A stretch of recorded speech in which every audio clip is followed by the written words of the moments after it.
Once the sky literally split open. It wasn't a metaphor, it wasn't a legend, it was a real crack, and from it magatamas burst forth upon the earth, evil spirits that possessed people and turned them into demonic dead. The world began to collapse.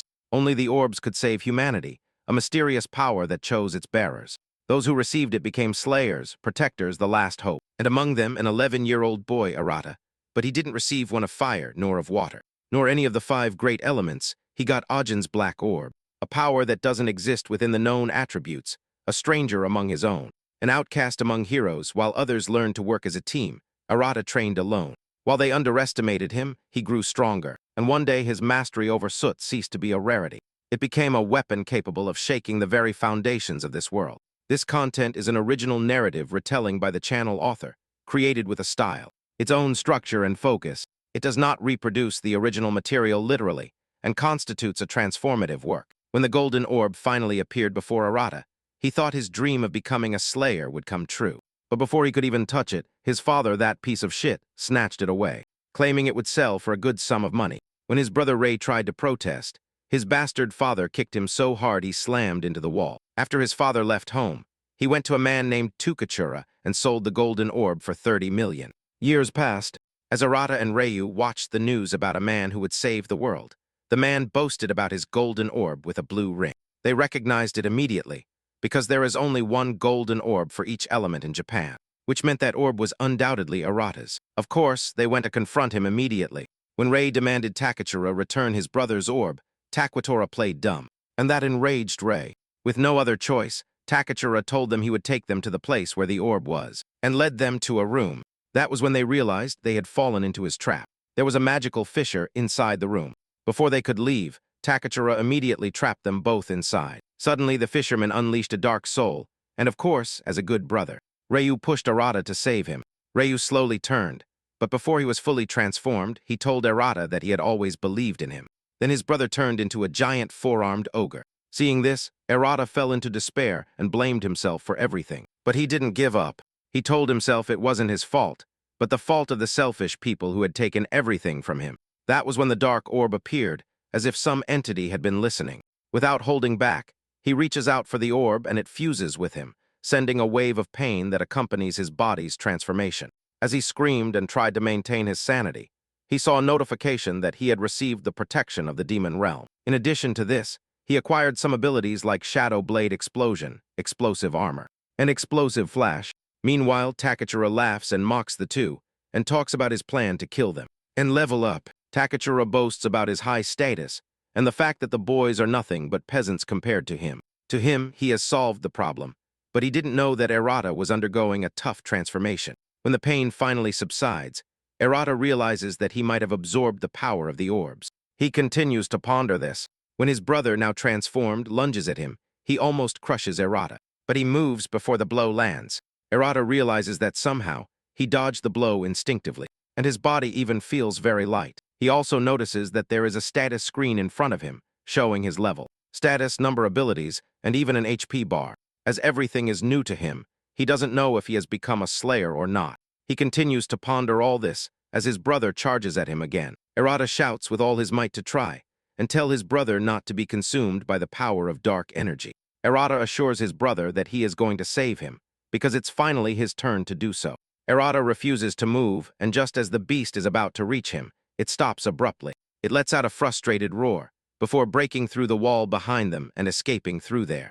Arata is surprised to see this, and realizes that perhaps there is still some sanity left in his brother. Since he suddenly stopped attacking and fled, Arata realizes that his brother will be killed by the slayers if they find him. He thinks the best he can do is find his brother before they do. Suddenly, a magical fissure appears before him, and a terrifying beast emerges from within the rift. The beast doesn't hesitate to try and stab Arata and impale him. Arata jumps backward, dodging the beast's punch, which leaves a trail of devastating destruction in its wake. Arata continues to try and assess the situation. When the beast hits him with its tail, Arata is sent flying and slams into the wall. Pain invades his body as he realizes that the beast is not to be trifled with. Arata concludes that he has to defeat the beast quickly so he can go search for his brother. At this point, he realizes that he has acquired some abilities like Explosive Shadow Blade, Explosive Armor, and Explosive Flash, all of them still at level 1. He realizes that he too is a slayer. Arata is filled with confidence to stand up to the beast that attacks him. Just as the beast charges at him, Arata unleashes the explosive flash. This unleashes a dark energy that sends the beast flying. Arata continues to try and catch his breath. When the beast charges at him again, before he knows it, he is slammed into the wall, and he begins to lose control of his body. Arata can't believe that he has achieved what he had always desired, but he is suddenly on the verge of dying. He wonders if he is going to die without having done anything significant, which includes saving his brother. Just as the beast is about to get him, Arata enters a flow state. With a dark purple aura swirling around him, he opens his eyes and they glow like a vampire's.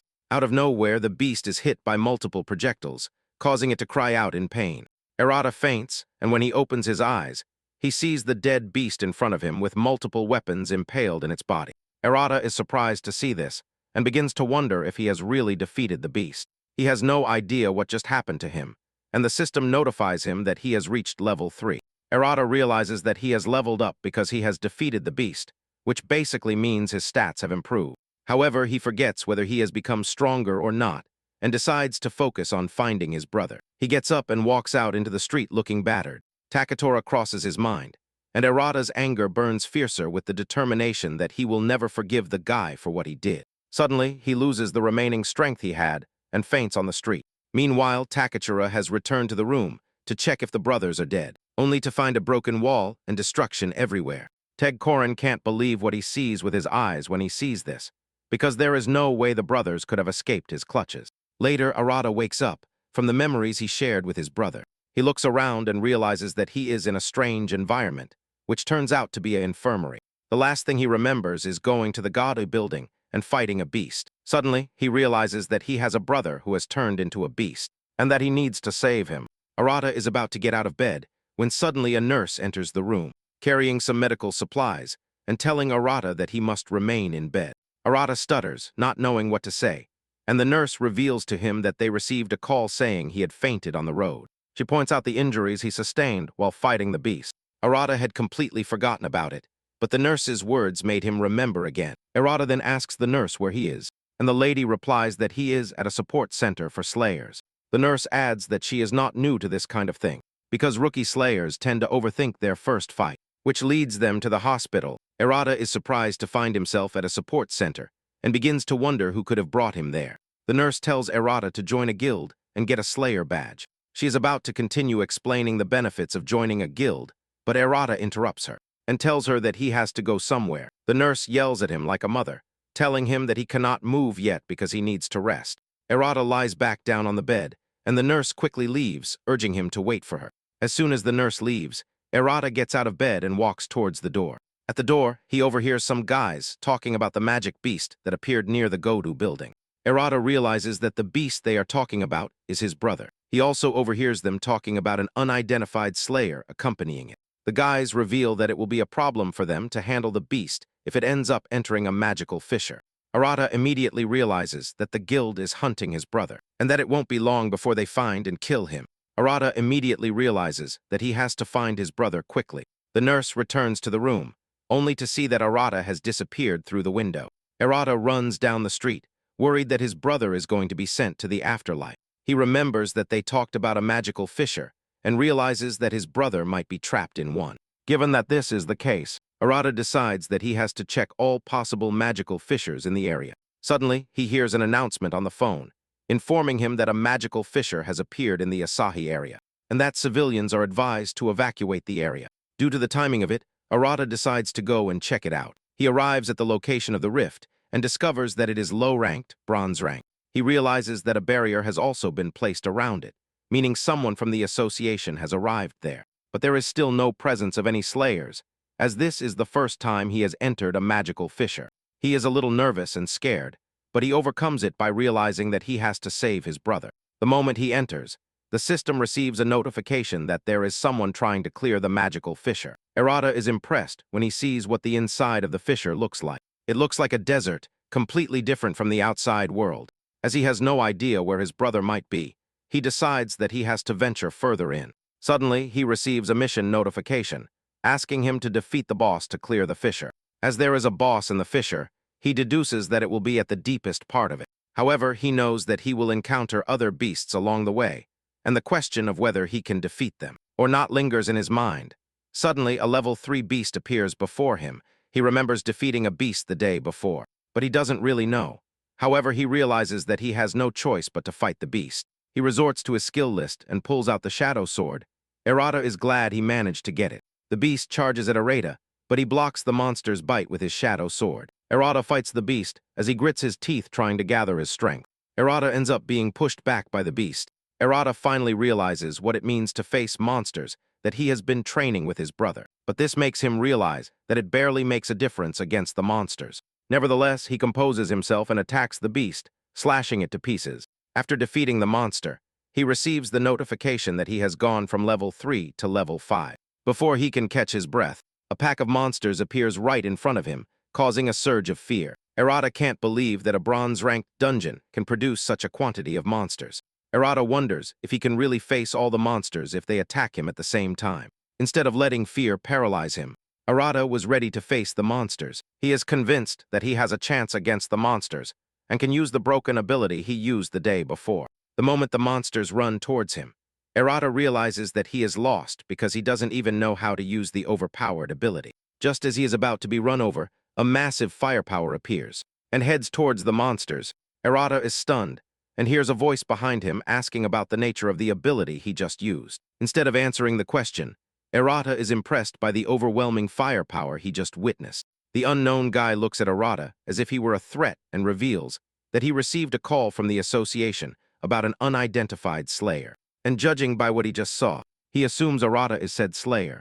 Arata looks at the guy and realizes that he is a golden slayer who possesses the attribute of fire. The new guy is Reo Kyuhai, and he is a member of the Lion Flam Guild. He's accompanied by 2 other slayers, Sumikishima and Ayato Akagi, both silver-rank slayers.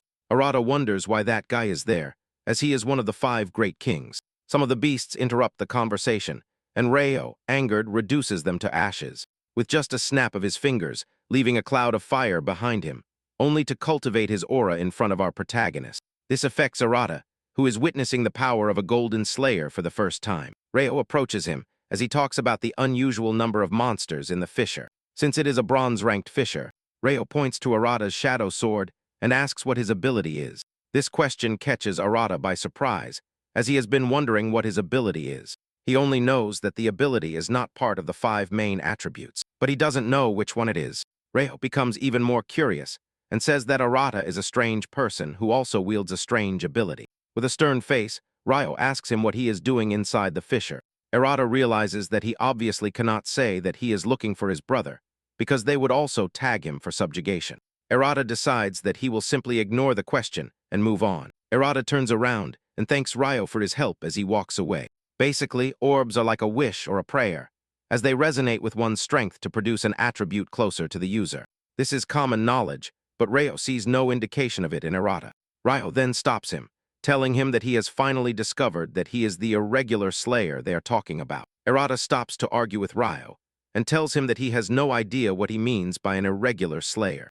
Arata says he has to leave, but Ryo informs him that the association has ordered him to bring him in for interrogation. Ryo asks Arata not to take it personally, as he lunges at him with a fiery punch. Just as the fire blast is about to land, Arata covers his head with his sword to block the attack. Arata is in a state of shock, as his shadow is burned by Ryo's overwhelming firepower. Even Ryo is surprised to see the sword has been burned. Arata is forced to move away from Ryo, but Ryo is not done with him yet. Ryo tells his subordinates not to interfere, as he is starting to enjoy his fight with Arata. The two accept the order, but at the same time fear being reduced to nothing if Ryo gets serious in his fight with Arata. Ryo wastes no time. Before unleashing another wave of fireballs at Arata, Arata realizes he is in grave danger, and he runs behind a rock to hide from the impact of the fire. As the fire subsides, Ryo smiles and tells Arata to surrender to avoid being turned into ashes. While hiding behind the rock, Arata realizes he will never see his brother again if Ryo catches him. At that moment, Ryo jumps into the air and unleashes a powerful fireball, which has the ability to track Arata. Realizing that hiding won't save him, Arata jumps away from where he is and manages to dodge the blow at the last moment. Ryo boils with pride and tells Arata that hiding will do him no good. As Ryo laughs and mocks him, Arata frantically searches his skill list for something that can help him against the crazy Fire Lord Asa. who is chasing him, Arata manages to find a skill that he believes will be very useful. Arata stands up, and from his posture, Ryo notices that something is different about him. Arata stretches his hands forward, and Ryo lets him know that whatever he wants to do will be useless against him. And as usual, Ryo unleashes a rain of fireballs at Arata. Just as the fireballs are about to hit Arata, he activates his power and consumes the fireballs. This takes its toll on him, but he remains standing, and Ryo realizes that Arata is not an easy opponent. However, Ryo shows him truly impressive and powerful fire power, and urges him to surrender to avoid death. Arata unleashes a longer shadow sword, while telling Ryo that his brother is waiting for him, and that he cannot be captured. The mention of the word brother affects Ryo, causing him to lose focus. This gives Arata the opportunity to jump towards him. When Ryo comes to his senses, Arata is already in the air, jumping towards him with his sword. At the last moment, Ryo manages to block the attack with the armor on his wrist. He manages to hold his ground, but notices that something has changed in Arata. After a brief exchange, Arata retreats and without further conflict, tells Ryo that he has to leave. Ryo is stunned by this, and just then tells Arata that he will have to defeat the boss if he is sure he has someone to protect. Arata is surprised to realize that Ryo is actually talking to him. Ryo continues to tell Arata that he needs to level up faster and urges him to stop being reckless, because he is only going to exhaust himself faster. Arata smiles and thanks Ryo for the advice before running off. Ryo watches Arata run away and smiles with excitement, like a proud father. His subordinates run up to him to tell him that they have taken care of the beasts in the area, but Ryo simply replies that Arata is a fiery boy. The two are surprised to see Ryo smiling, indicating that he is in a good mood. Meanwhile, at the Marine Guild, they receive a report of another magical fissure. The guild master then sends one of her silver slayers, Belly Chica, to clear the fissure unlike the others, and Chica is excited to go into battle, and it shows on her face. Later, Arata is forced to leave the fissure because someone defeated the boss, and he realized it was Ryo. Even before the fissure was cleared, Arata had looked around, but there was no trace of his brother anywhere. Arata sees an announcement on the news asking everyone to report if they see the magic beast. Seeing this, Arata realizes that he cannot rely on anyone to help him, and that he has no choice but to do everything himself. At that moment, he receives an alert that another magical fissure is opening in District 4. As usual, residents of the area receive a notification on their phones, urging them to leave the affected area. Since the district is close to where he is, Arata realizes that he has to go and check it out. He runs towards the affected area, hoping that other slayers will not arrive before him. And upon arrival, he realizes that it is a bronze-ranked fissure. As the fissure has not yet been cleared, Arata hopes that his brother is inside it. Just as he is about to enter the fissure, two guys from the Marine Guild, Anemita and Isanari, appear and tell him that the fissure is prohibited. The situation escalates when the two realize that Arata is not wearing a badge. They waste no time insulting him, calling him low-level who couldn't join a guild, and calling him a normal slayer. And in the ranks of slayers, a normal slayer is at the lowest level, while a gold-ranked slayer is the highest. Arata is completely impressed by the audacity of the two and wonders who they are. The two continue to chatter and reveal that their master will be the one to clear the fissure. Therefore, they tell Arata that no one else can enter, especially trash like Arata. Arata is confused by what the two are saying and lets them know that he has a reason why he needs to enter the fissure. Quickly, the two tell Arata that they don't care what his reason is, because they are not going to let him enter. They go a step further and attack Arata. Arata manages to move before they reach him. He maintains a passive stance while telling the two that he is in a hurry. However, Arata finally decides to show them what pain is. When he realizes they are not backing down, he arms himself with the shadow sword and charges at them, ready to teach them what pain really is. Suddenly, he realizes he can't move his feet, and when he looks down, he realizes he is trapped in a mud trap set by those annoying guys. Before he knows it, he starts sinking into the mud, and soon realizes that it has no bottom, and that he will die if he doesn't find a way out. Arata can only look at the two without being able to get out. At that moment, they hear a voice behind them asking the two thugs what they are doing to Arata. They turn around and see that the voice is from Abe and Chica. The two are surprised to see the woman, as she is not supposed to be there. Abe wastes no time and goes to Arata to save him, using her power. She pulls Arata out of the mud with a wave of water. Abe then asks why slayers like them are fighting each other, still catching their breath. Arata tells Abe that Anemda and Isanari are preventing him from entering the fissure. Abe has heard of slayers entering fissures before the relevant investigations have been carried out, so that they can conquer them themselves and keep all the rewards. Seeing the two, she realizes that they are part of those slayers. The two realize that Abai is going to cause trouble and decide to stop her, no matter what. They are sure they can beat her, as she is just a support slayer. The two do not hesitate to unleash their ice powers on her, but Abai creates a barrier to protect herself. And Erata, after deflecting the first wave, Abai turns to Erata and tells him to fight the two while she supports him. Erata is surprised to hear this, as he has never fought anyone before, but as they have no other choice, he decides to do it. Abai thanks him for his cooperation and unleashes one of her abilities, Merlin Eshna. This immediately powers up Erata, and he can feel the effect of the ability, as his entire body glows differently than it did before. Abai assures him that fighting will be much easier than before, so he can take care of the delinquents while she supports him with her abilities.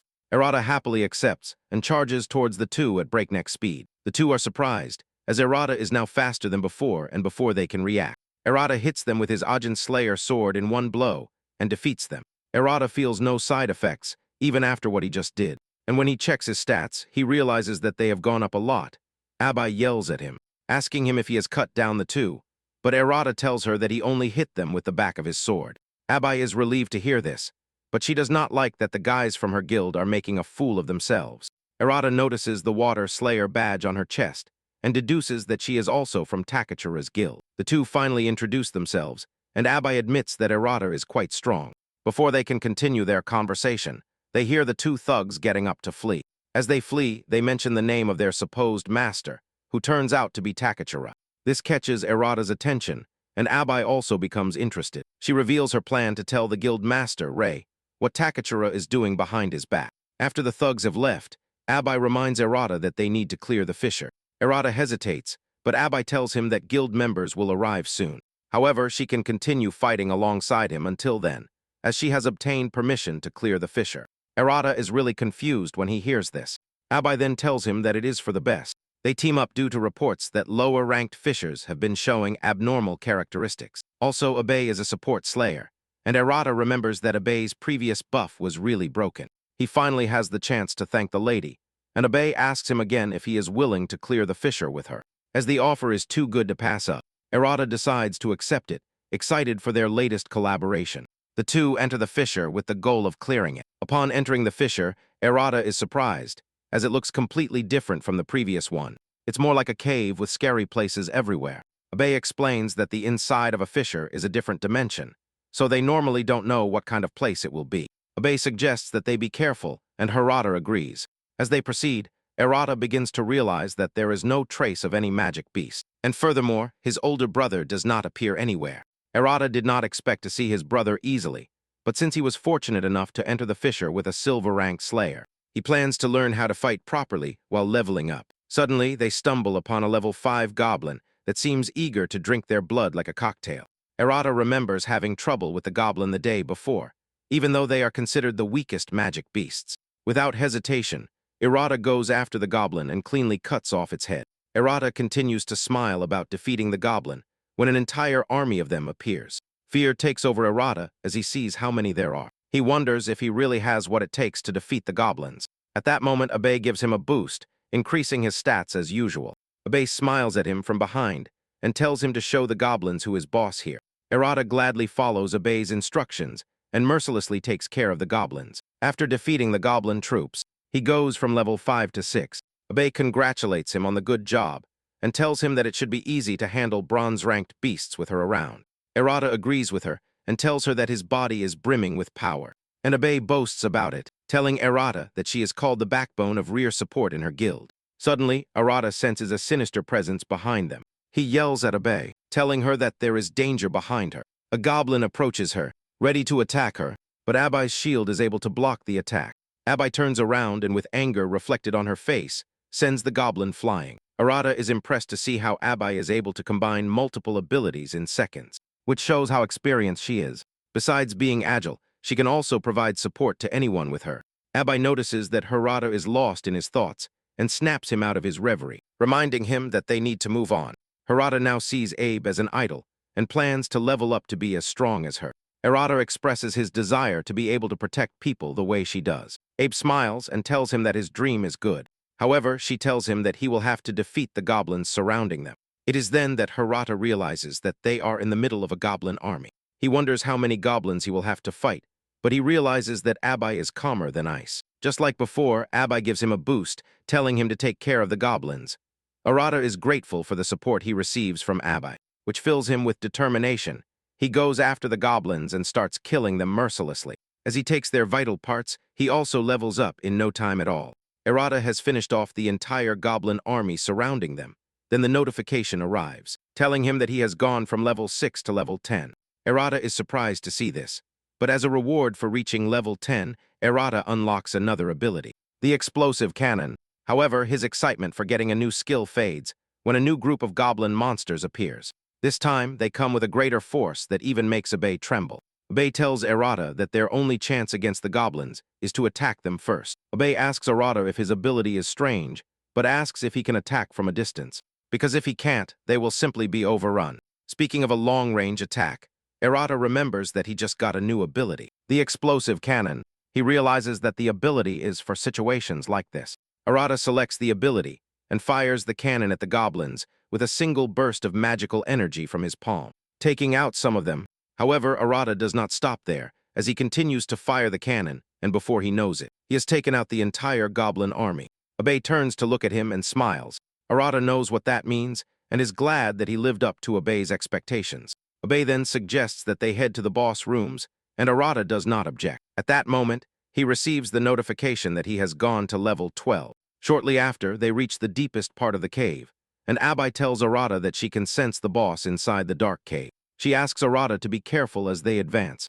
Arata is nervous because it is his first time, but his duty to protect the girl accompanying him helps him overcome his fear. Soon they find the boss in its chambers, and it turns out to be a terrifying level 15 ogre. The beast gets up from its throne and mutters some words in magical language, but Arata understands nothing. Without further ado, the magic beast unleashes a powerful beam from its staff. Abe steps forward and tells Arata to leave the attack to her, using one of her abilities. She creates a shield to block the attack, but can only maintain it for a brief period of time. Before being thrown to the ground, Abe is surprised by the intensity of the beam, as it was supposed to be a bronze-ranked boss. The boss unleashes another beam attack, and Abe tells Arata that they will never be able to get close if the boss keeps unleashing attacks. Abe tells Arata her plan to defend against the attacks. As she unleashes a counterattack, Arata realizes that Abe is having a hard time, but she asks him not to worry about her. The thought of someone protecting him all the time angers Arata, and he charges towards the ogre while it is busy unleashing long-range attacks at Abe. Once he is in the perfect position, he aims at the ogre and fires the explosive cannon at it. Arata's attack manages to destroy the ogre's weapon, taking away its ability to unleash long-range attacks. Abby celebrates as Arata succeeds, but the ogre is not happy and throws its destroyed weapon at Arata.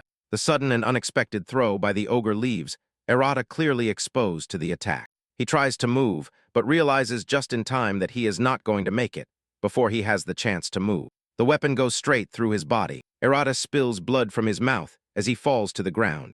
Abe does not hesitate to run towards him to see how he is. She creates a shield around him and starts healing Arata, using another one of her abilities. In no time, the wound on his body begins to close and Arata coughs before he can finally sit up.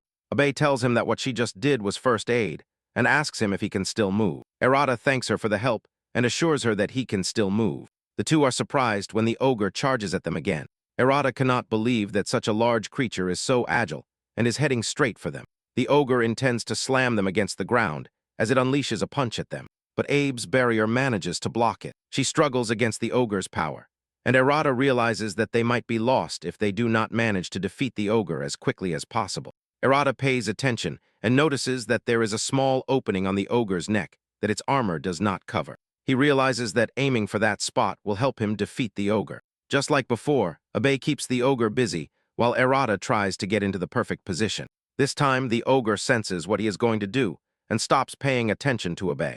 It unleashes a punch at Arata, and just as it is about to hit him, Arata finds a perfect opening in the ogre's neck and fires his cannon straight towards it. This injures the ogre, forcing it to its knees, and Abe shouts at Arata to finish the ogre off. Arata draws his shadow sword with the determination that he does not want to be protected all the time.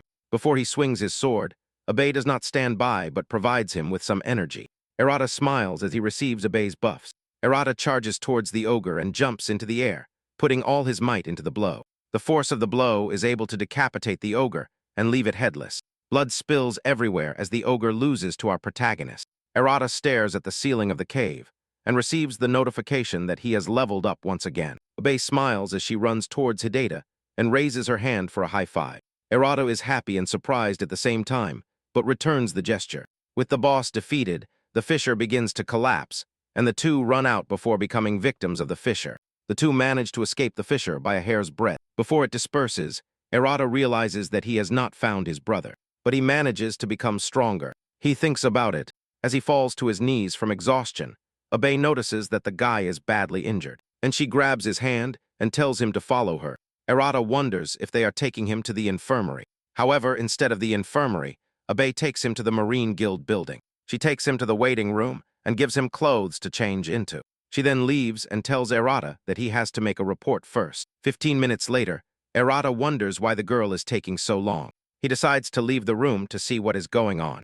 Just as he leaves the room, a girl runs towards him, tripping and almost falling. But Arata helps her up. Arata is about to get acquainted with her when he realizes something important. Arata quickly ends any conversation about love life that might begin to develop and runs towards the entrance. After helping the girl, he realizes that she is the master of the Marine Guild, and Arata cannot afford to have her interrogate him. Rei, for her part, wonders why the guy is running away from her. She shrugs and heads to the conference room, where Abe is waiting for her. Rei happily greets her, but Abe breaks the familiarity and tells her that she has something to tell her. She immediately tells her about her frustration with what Takachura is doing behind her back. Rei is forced to tell her to calm down as she continues to vent. Abby then calms down to explain the situation to Rei. Abby tells Rei that Takachura has been using the fissures to his advantage. Rei is surprised to hear this and decides that she will have to deal with him herself.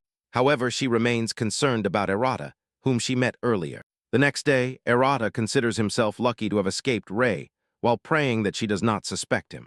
He is walking down an alley when he sees some hunters fighting a magic beast while trying to protect a child next to them. The magic beast is a two-headed monster with fire power, but Arata does not hesitate and charges towards it. Arata reaches the monster and with a powerful punch, imbued with his shadow power, he breaks the beast's fire attack. The hunter protecting the child is surprised to see such a powerful guy, which leads him to wonder if he is a hunter. Arata does not waste the opportunity to accumulate aura and draws his long shadow sword. The killer is surprised to see this, as he has never seen that kind of power before. Uruta now finds himself face-to-face with the beast while protecting the children. The beast charges at Uruta, but he maintains a perfect stance to attack, and with a single blow he takes down the terrifying beast. Unbeknownst to him, he is being watched by a hunter, who has somehow become interested in Arata, at the Japanese headquarters of the Hunter Association. The 5 kings are present at a meeting. From the Seiwa Guild, there is Hinasuke Dohu. Ryo Kyuhai, from the Flaming Lion Guild, Rei Isaki, Dao Marina Guild, Takuto Najihara. From the Jade Sky Guild and Siana Nomori, from the Kaizen Guild. Daju addresses them and points out the first item on the agenda, which is the unusual number of fissures that have appeared everywhere. Ryo agrees with him and comments that recently a bronze rank got out of control, which led to the release of a group of magic beasts. Ryo adds that there are also cases where bosses appear in the fissures, and they are stronger than the rank assigned to them. Ryo does not really care if they are abnormal, as he sees it as normal training for hunters. Takuto smiles when he hears Ryo's perspective on the matter, saying that Ryo is much more careless about it. This annoys Ryo, and he gets up angrily to reprimand Takuto. Ryo claims that his guild has done more than the Kudos Guild, but Takuto remains calm and ignores Ryo until he returns to his seat, given that the incident only happened recently. Ryo wonders what the problem could be. Daju says that there could be some change on the magic beast side, which is causing the unusual spikes in fissure appearances. However, he lets his companions know that, whatever the change, it will lead them to the truth.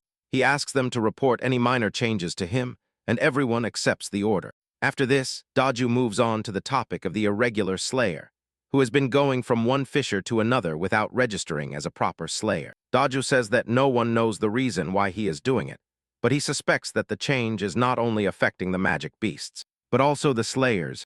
Rei then tells her companions that someone like the described slayer appeared in her guild, and Abai mentioned that his ability was completely different from what she knew. But before Rei could talk to him, he disappeared.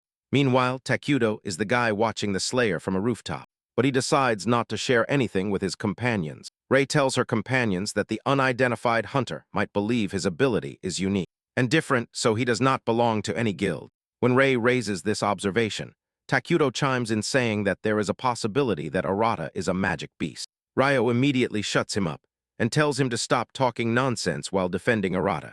Rei is surprised to see that Ryo knows him, and Ryo no longer hides it. He tells them that the boy is quite strong, but that it is impossible for him to be a magic beast. Takuto laughs at this and reveals that he was just joking. Daju tells his companions that the order to capture Arata is optional, as they do not yet have evidence to issue an arrest warrant.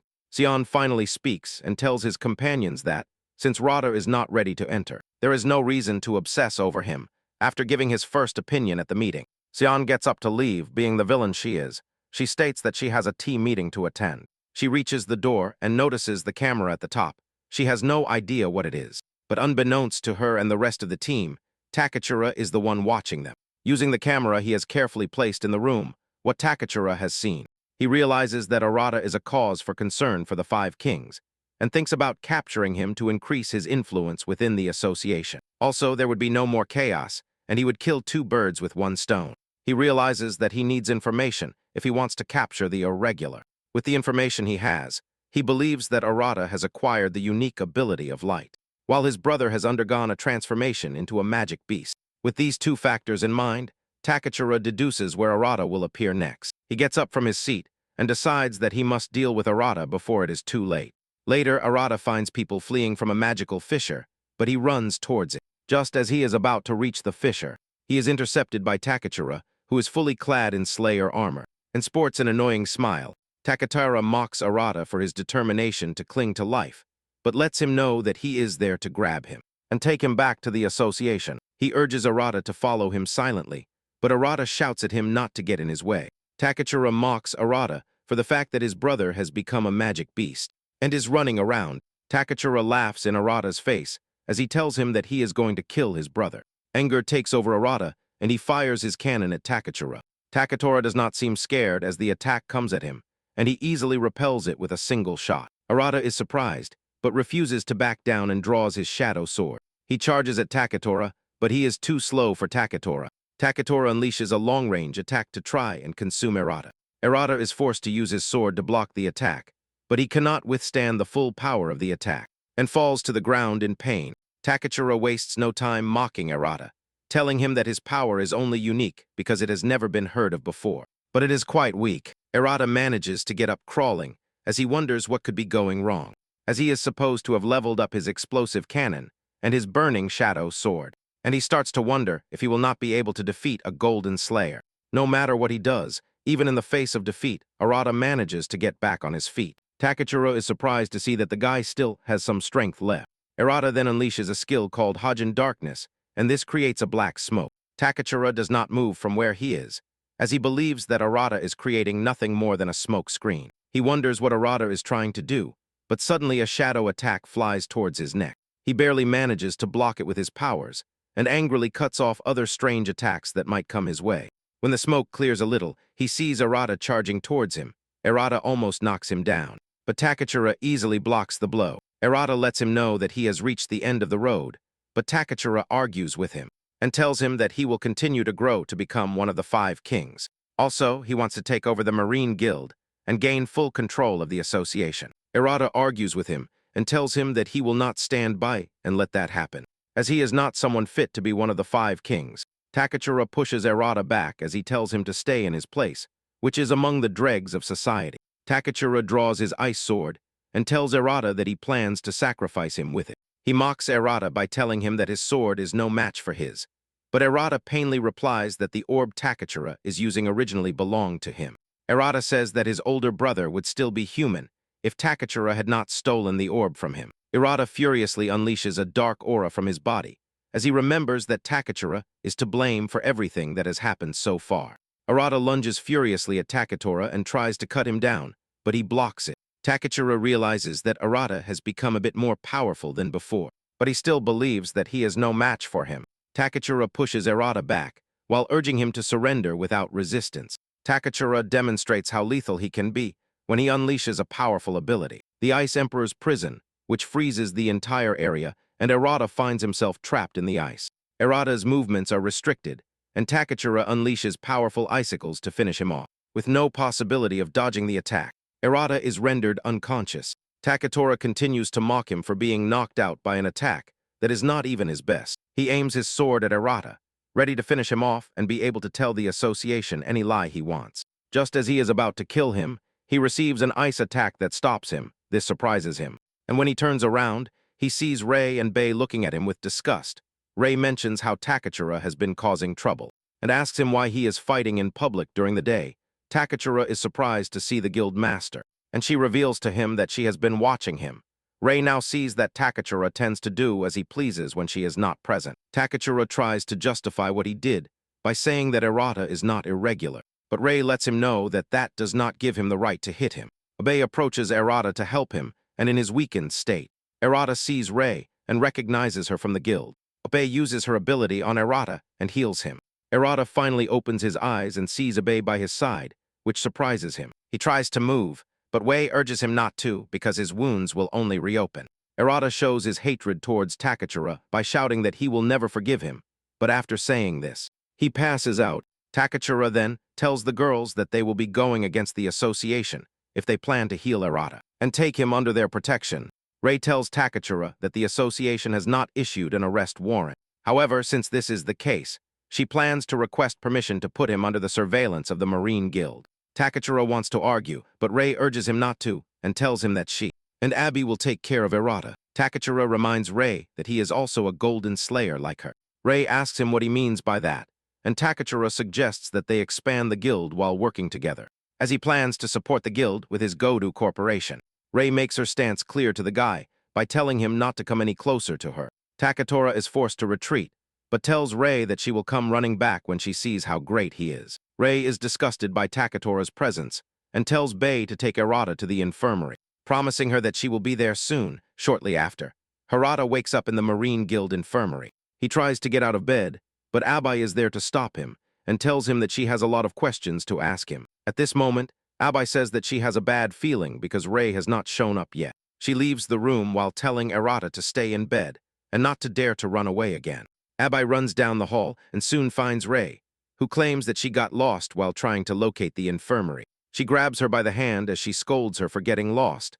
Abai cannot believe that. Despite how strong Rei is, she is so disoriented. The two return to the infirmary, and as soon as they walk in, Abai asks Arata why he ran away from the guild last time, and why he was also fighting Takachura.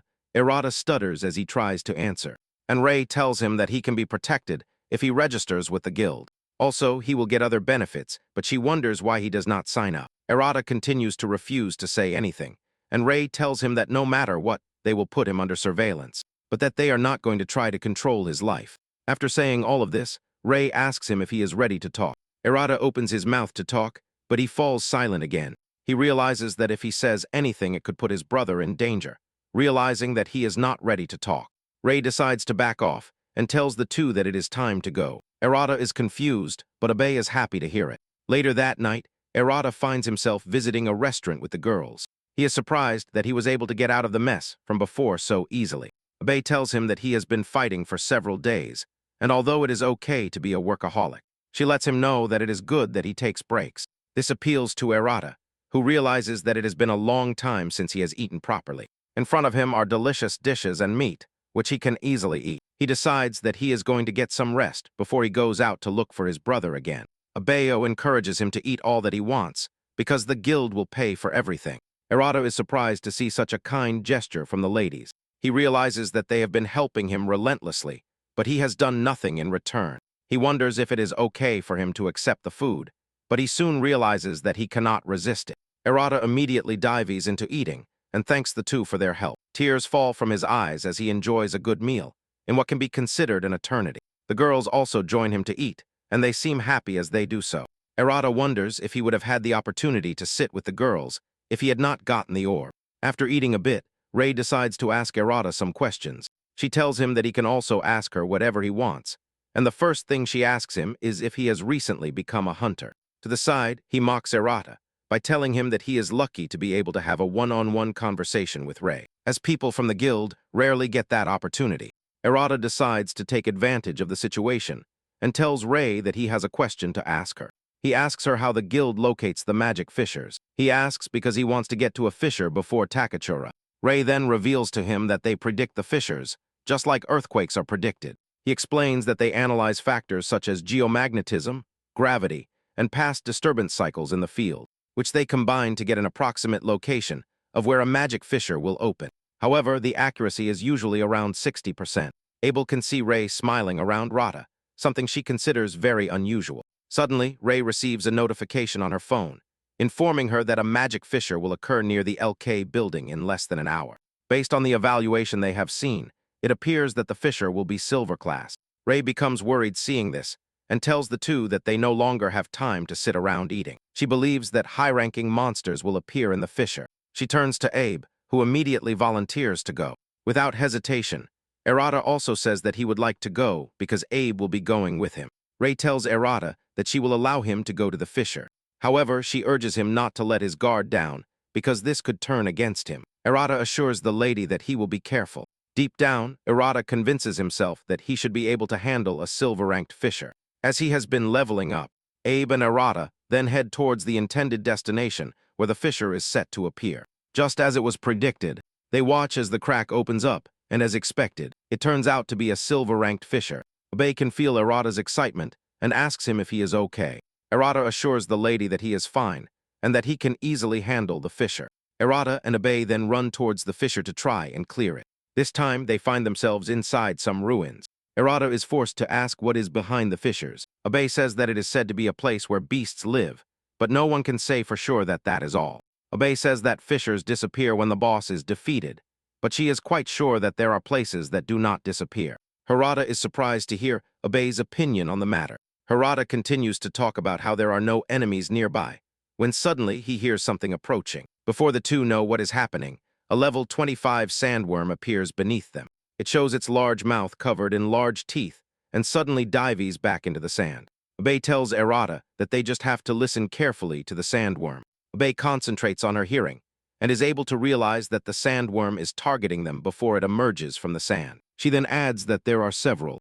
Basically, they have been surrounded before they even know it. Abe is confused and does not know what to do, but Errata tells her not to worry too much. Errata places his hand on the ground and releases soot so that he can feel the vibrations in the sand. Errata is sure that he will be able to feel where the sandworm is coming from. Just as he expected, he is able to accurately pinpoint the sandworm's emergence location. Just as the sandworm is poking its head out, Errata already has his shadow sword ready. He cuts off the sandworm's head and realizes that he will find it easy to deal with the sandworms as long as he knows where they are going to emerge from. Abe is impressed by what Errata has just done and compares it to the game of whack-a-mole. Errata reveals that he had been thinking about the things that he could do for the entire time that he was recovering in the infirmary. Errata explains that he had already figured out that he could connect with Aloyan if he spread it thinly, as he was unable to leave his hospital bed, and that was the only thing that he had been practicing. Errata is glad that everything has gone well, even though it is his first time. Errata has also found out that he can use soot in many ways, which are not limited to combat. Abe praises him for his ingenuity and says that they will be able to deal with the sandworms without any problems. Errata continues with the same strategy, and in no time he has eliminated all of the sandworms, leaving only the boss fetcher. However, he tells Abe not to let her guard down. They arrive at what appears to be a tomb, and Abe urges Errata to stay alert, because she feels that something is not right. She does not finish saying this when a stinger with a terrifying aura emerges from beneath the sand behind them. Errata initially thinks that it is another worm, but Abai tells him that he is wrong. She tells him that if it stings them, they are going to beg for their lives. At this moment, the stinger reappears behind Errata, but this time he is prepared. Before the stinger can reach him, he turns around and cuts it with his shadow sword. Errata reveals that the beast is wasting its time if it thinks it can hide under the sand, because he has already sent his soot deep into the ground, just like he did before. Abai praises Errata for his wise decision to have spread the soot beforehand. Abai admits that Errata has gotten stronger. Errata also admits that he has gotten stronger. And not only that, but Abai is also with him. He realizes that, with his current stats, he should be able to fight silver ranks, or even higher. Suddenly, the Fisher boss finally decides to make a move, and it turns out to be an angry level 29 death scorpion. Errata has managed to cut off its stinger before, but it is still dangerous thanks to its massive pincers. The scorpion lashes out one of its claws at them, but Abai comes to the rescue by blocking it with her shield. However, Abai struggles against the scorpion's power, and Errata notices it. Errata realizes that he has to help before the situation gets out of hand. He charges at the scorpion, but it notices his presence and almost cuts him in half with its other claw. Thanks to his agility, he manages to dodge the blow. Suddenly, Arata finds himself levitating in the sky, and this is thanks to a water platform created for him by Abe. She urges him to use the platform to try and get the upper hand on the gigantic and terrifying scorpion. Arata thanks the girl and makes good use of it by jumping off it and cutting off the scorpion's head, spilling green blood everywhere. Abe walks excitedly towards Arata, showing her relief that they were able to defeat the scorpion. Arata is also happy and tells the woman that they can finally go home. At this moment, Abe points out that something is not right about all of this. She points out the fact that the clear notification does not appear, something that has never happened before. Given that they have defeated the boss, the fissure should have already started to disappear. But it has not. Arata finally catches on to what Abe is trying to say and asks her if there is a possibility that a fissure does not close. Suddenly, Arata senses a sinister presence, and what follows is a voice coming from a terrifying figure sitting beside him. The guy has long ears, and a dark purple aura emanates from his body like a demon. The terrifying guy talks about how fun it was to watch them defeat the scorpion.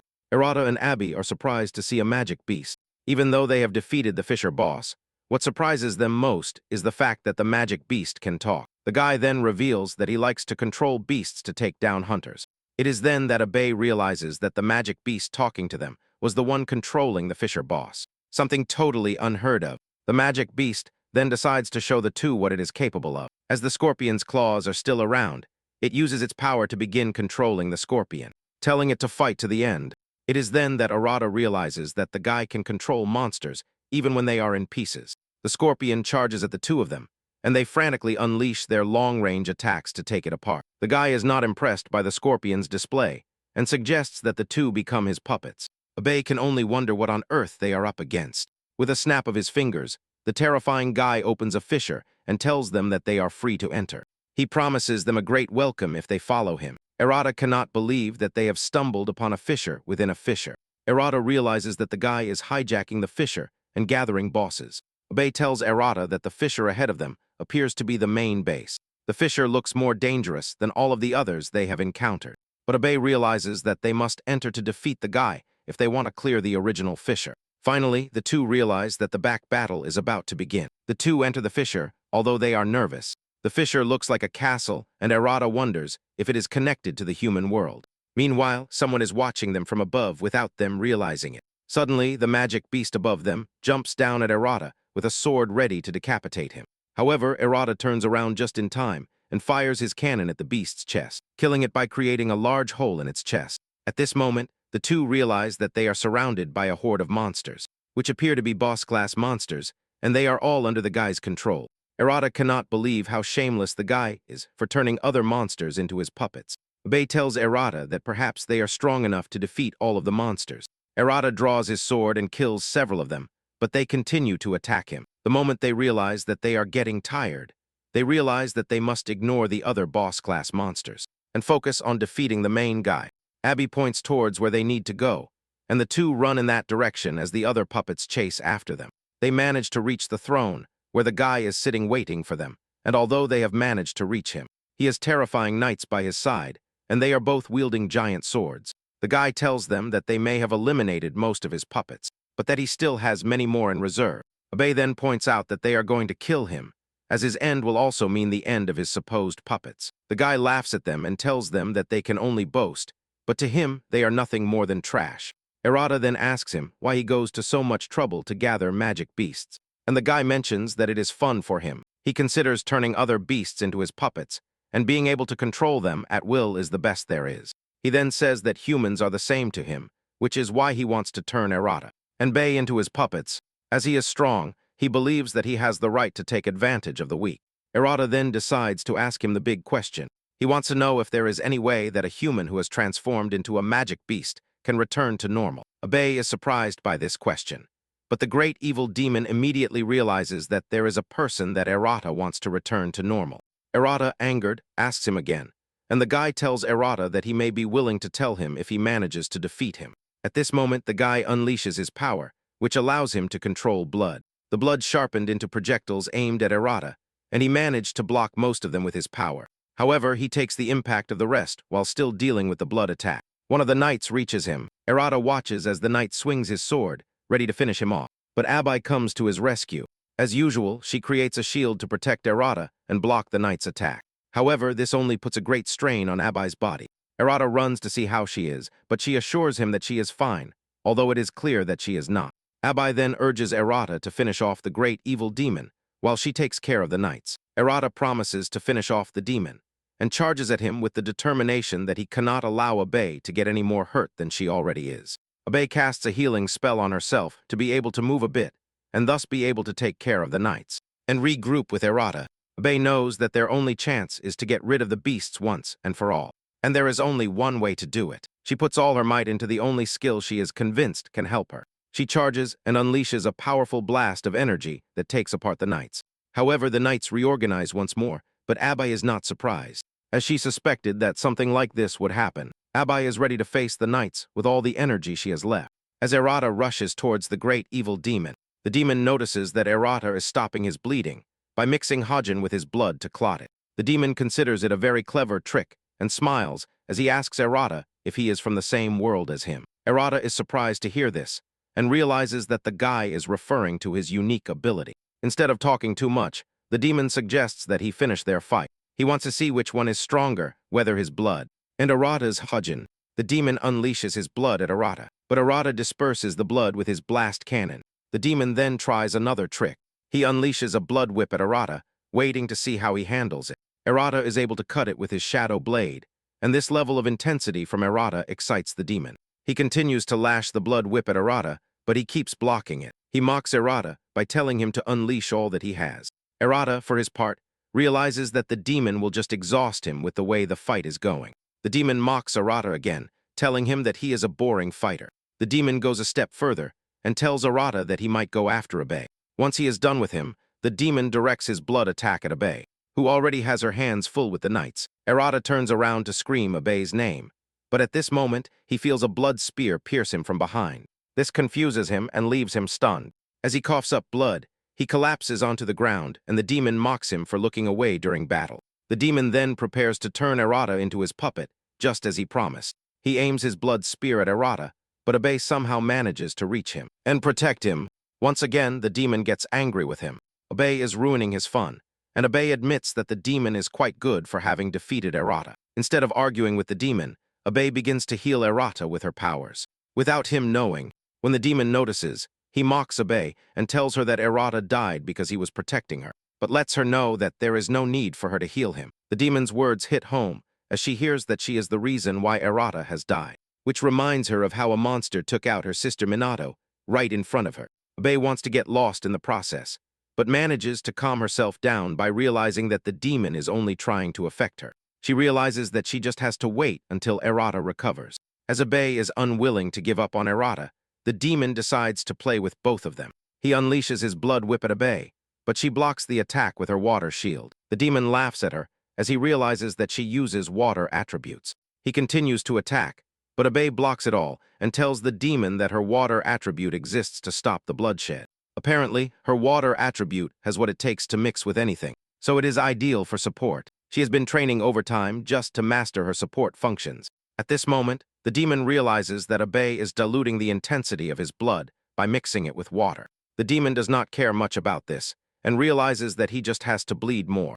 Abai knows that, if things continue like this, she will end up being overwhelmed by the demon's power. At this moment, Errata regains consciousness, and Abai wastes no time in passing him a water bubble. She tells him to mix the water bubble with Ajin to change the game. Errata does as she says, but the demon mocks them, telling them that no matter what they do, they stand no chance. The demon unleashes his blood whip as usual, but this time, Errata meets it halfway with Ajin, powered by water particles, which consumes his blood, surprising him unbeknownst to him.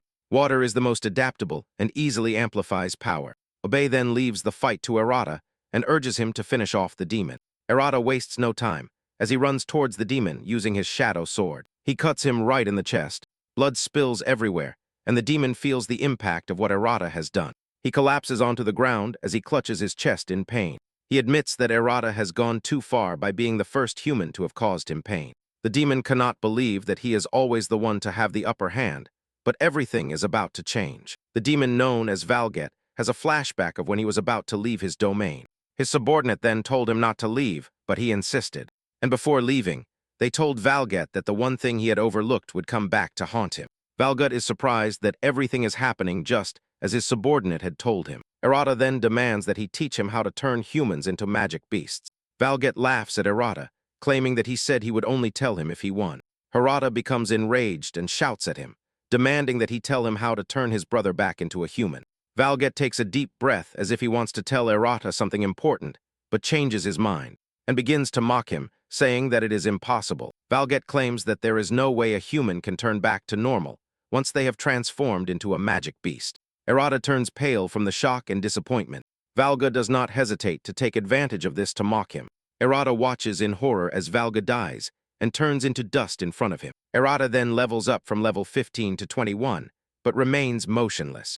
Abe stands behind him and asks him if he is okay. At this moment, an item falls, and Abe picks it up as it catches Errata's attention. Apparently, an item has never fallen before.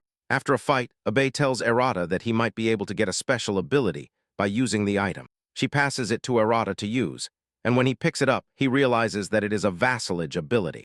Errata realizes that it is the same ability that Valgas used, but he does not seem interested. The system informs him that the ability allows him to revive any deceased person as a vassal and control them. However, revived vassals do not keep their abilities, meaning they will only obey their master's will. Momentarily, Errata and Abe return to the real world after the fissure disperses. Errata does not look like a winner, but rather a loser.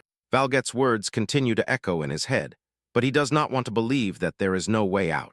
Abe senses what is going through his head and urges him to calm down, assuring him that there must be a way out if they work together. Errata then reveals that he still has the desire to save his brother, even if he cannot return him to his human form. When they return to the guild, Abe told Rei everything that had happened. She pities Errata and finds out that Errata's power has the same origin as Dai Algan's.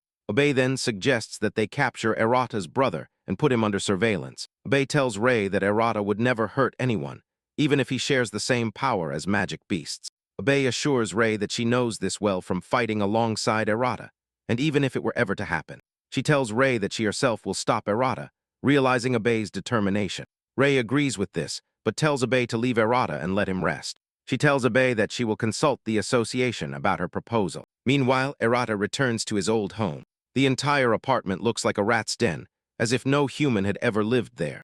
Errata walks through the house with the certainty that his brother may never come home.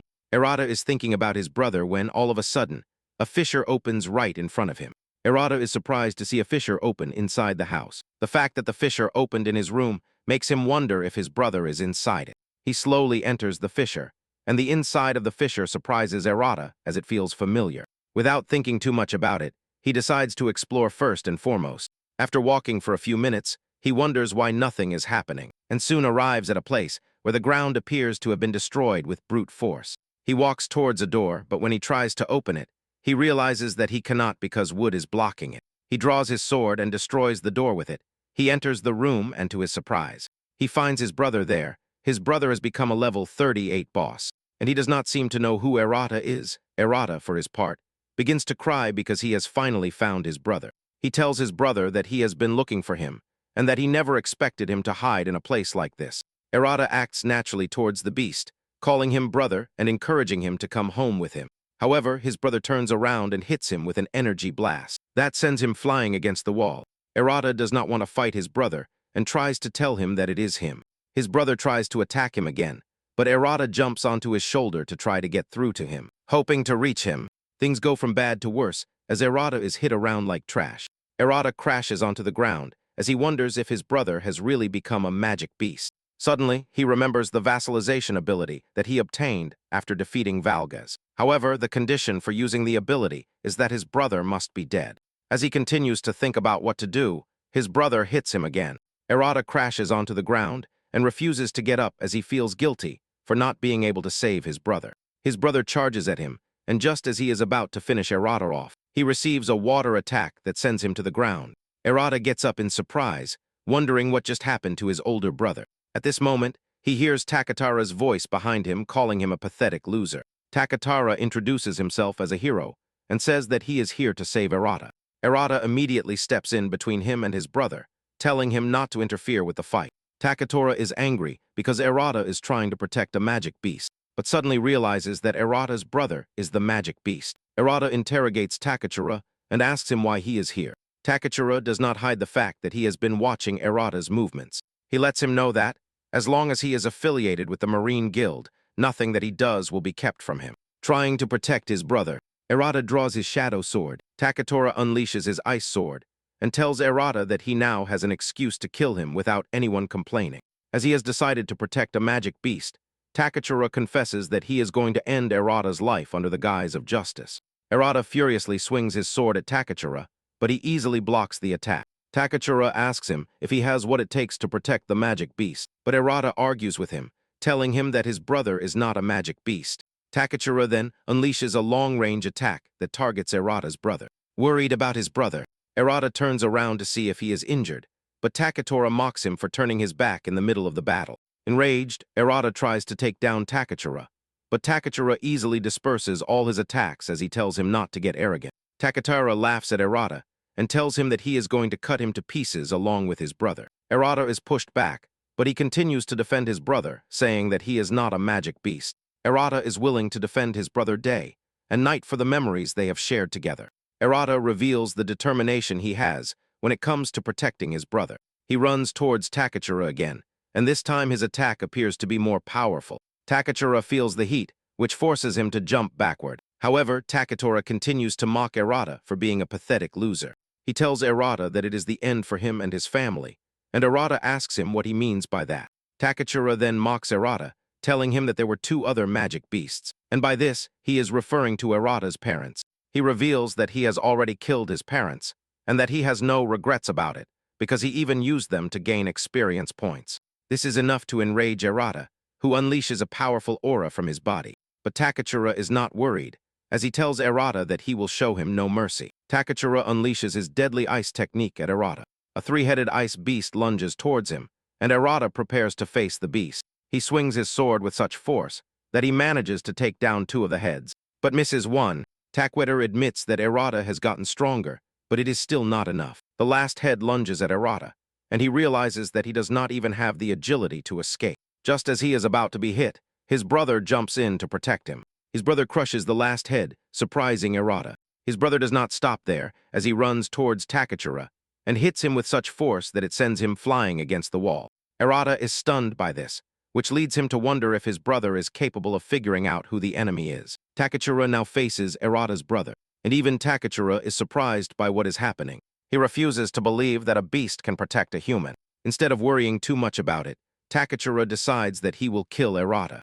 And his brother, Erata realizes that he might have a chance if he is able to restrict Takachura's movements. He remembers what he did with the water bubble and decides to do the same again. He places his hand on the ground and releases soot. Takachura assumes that he is creating a smoke screen like before and tries to counter it with his water powers. But before he knows it, the soot fuses with the water to create a sticky liquid. Takachura finds himself trapped in the liquid, and Erata is happy that his little plan has worked. Erata believes that he has seen the perfect opportunity to defeat Takachura. He lunges at him, but before he can reach him, Takachura disperses the sticky liquid. Takachura prepares to finish Erata off, but suddenly his brother appears behind him. Before he can react, Erata's brother claps his hands together to trap Takachura, which causes a loud explosion. Erata is surprised and excited that his brother has managed to defeat Takachura. Erata is about to relax when suddenly he sees his brother coughing up blood.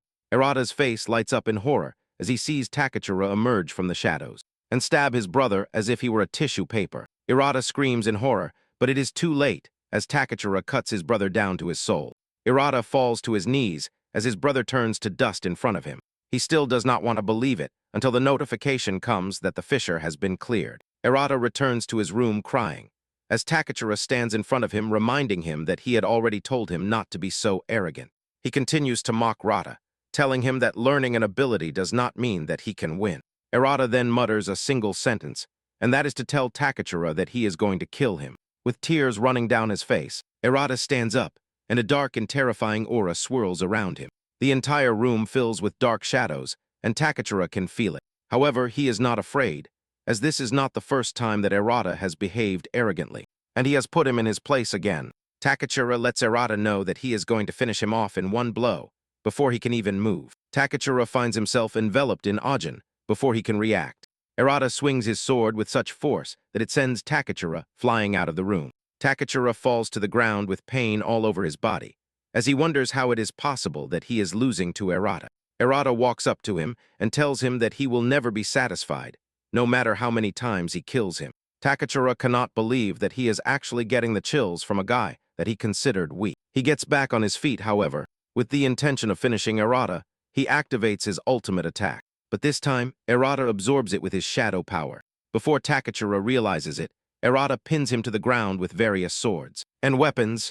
Erata does not seem like himself as he walks towards Takachura and asks him if he is done fighting yet. Fear begins to take over him, and Takachura realizes that he has to escape. This only makes Erata even more enraged and unleashes a powerful aura that takes Takachura completely out of the fight. He is about to finish him off when Abai's shield appears over Takachura to protect him. Abai appears on the scene and tells Erata that she will never allow him to touch Takachura. Abai can feel the immense power radiating from Erata's aura. Abai's barrier does not seem to be enough, as Erata's shadow sword pierces right through it. Abai takes a hit to the arm that causes her immense pain. Abai is left wondering what kind of power Erata wields on the inside. Even though she stands no chance against Erata, she continues to protect Takachura and prevent Erata from killing him. Abai realizes that she stands no chance against Erata. Abai fears that things will get complicated if Erata increases his aura. As she lies weak, Takachura mocks Erata and Abai by telling them that the association will take over once they realize that things are going south. Abai, for her part, thinks about how she wants Erata to be the same again. Abai fails to stop Erata, who unleashes more aura into the surroundings, which ends up destroying nearby buildings. Rei watches this from her office and decides that it is time to intervene and subdue Erata. At the Yetsuka Guild, Takuto has gotten information about Erata's out-of-control state. He decides that it is time to intervene and take Erata off the streets. Erata continues to unleash a powerful aura into the surroundings. He targets Abe, and just as he is about to finish her off, Rei appears. She blocks Erata's attack with her power and apologizes to Abe for being late. Rei gently places her on the ground and tells her to rest while she fights Erata. Rei realizes that something must have triggered Erata's power and rage, and that is why he is completely out of control. At this moment, Takuto appears on the scene. He is excited to face Erata, but Rei tries to stop him. Takuto reveals that the association has a different point of view on how they see things. When Rei hears this, she asks Takuto what the association plans to do, but he refuses to answer the question. Takuto mentions that Rei and Abe seem to already be very close to Erata. Rei argues that she is only doing what other guild masters would do. The two continue to argue. When Erata tries to attack Takuto from behind, Rei shouts to warn him, but Takuto does not seem like someone who is afraid. Erata swings his sword frantically to try and reach Takuto, but all of a sudden Takuto's presence turns into petals.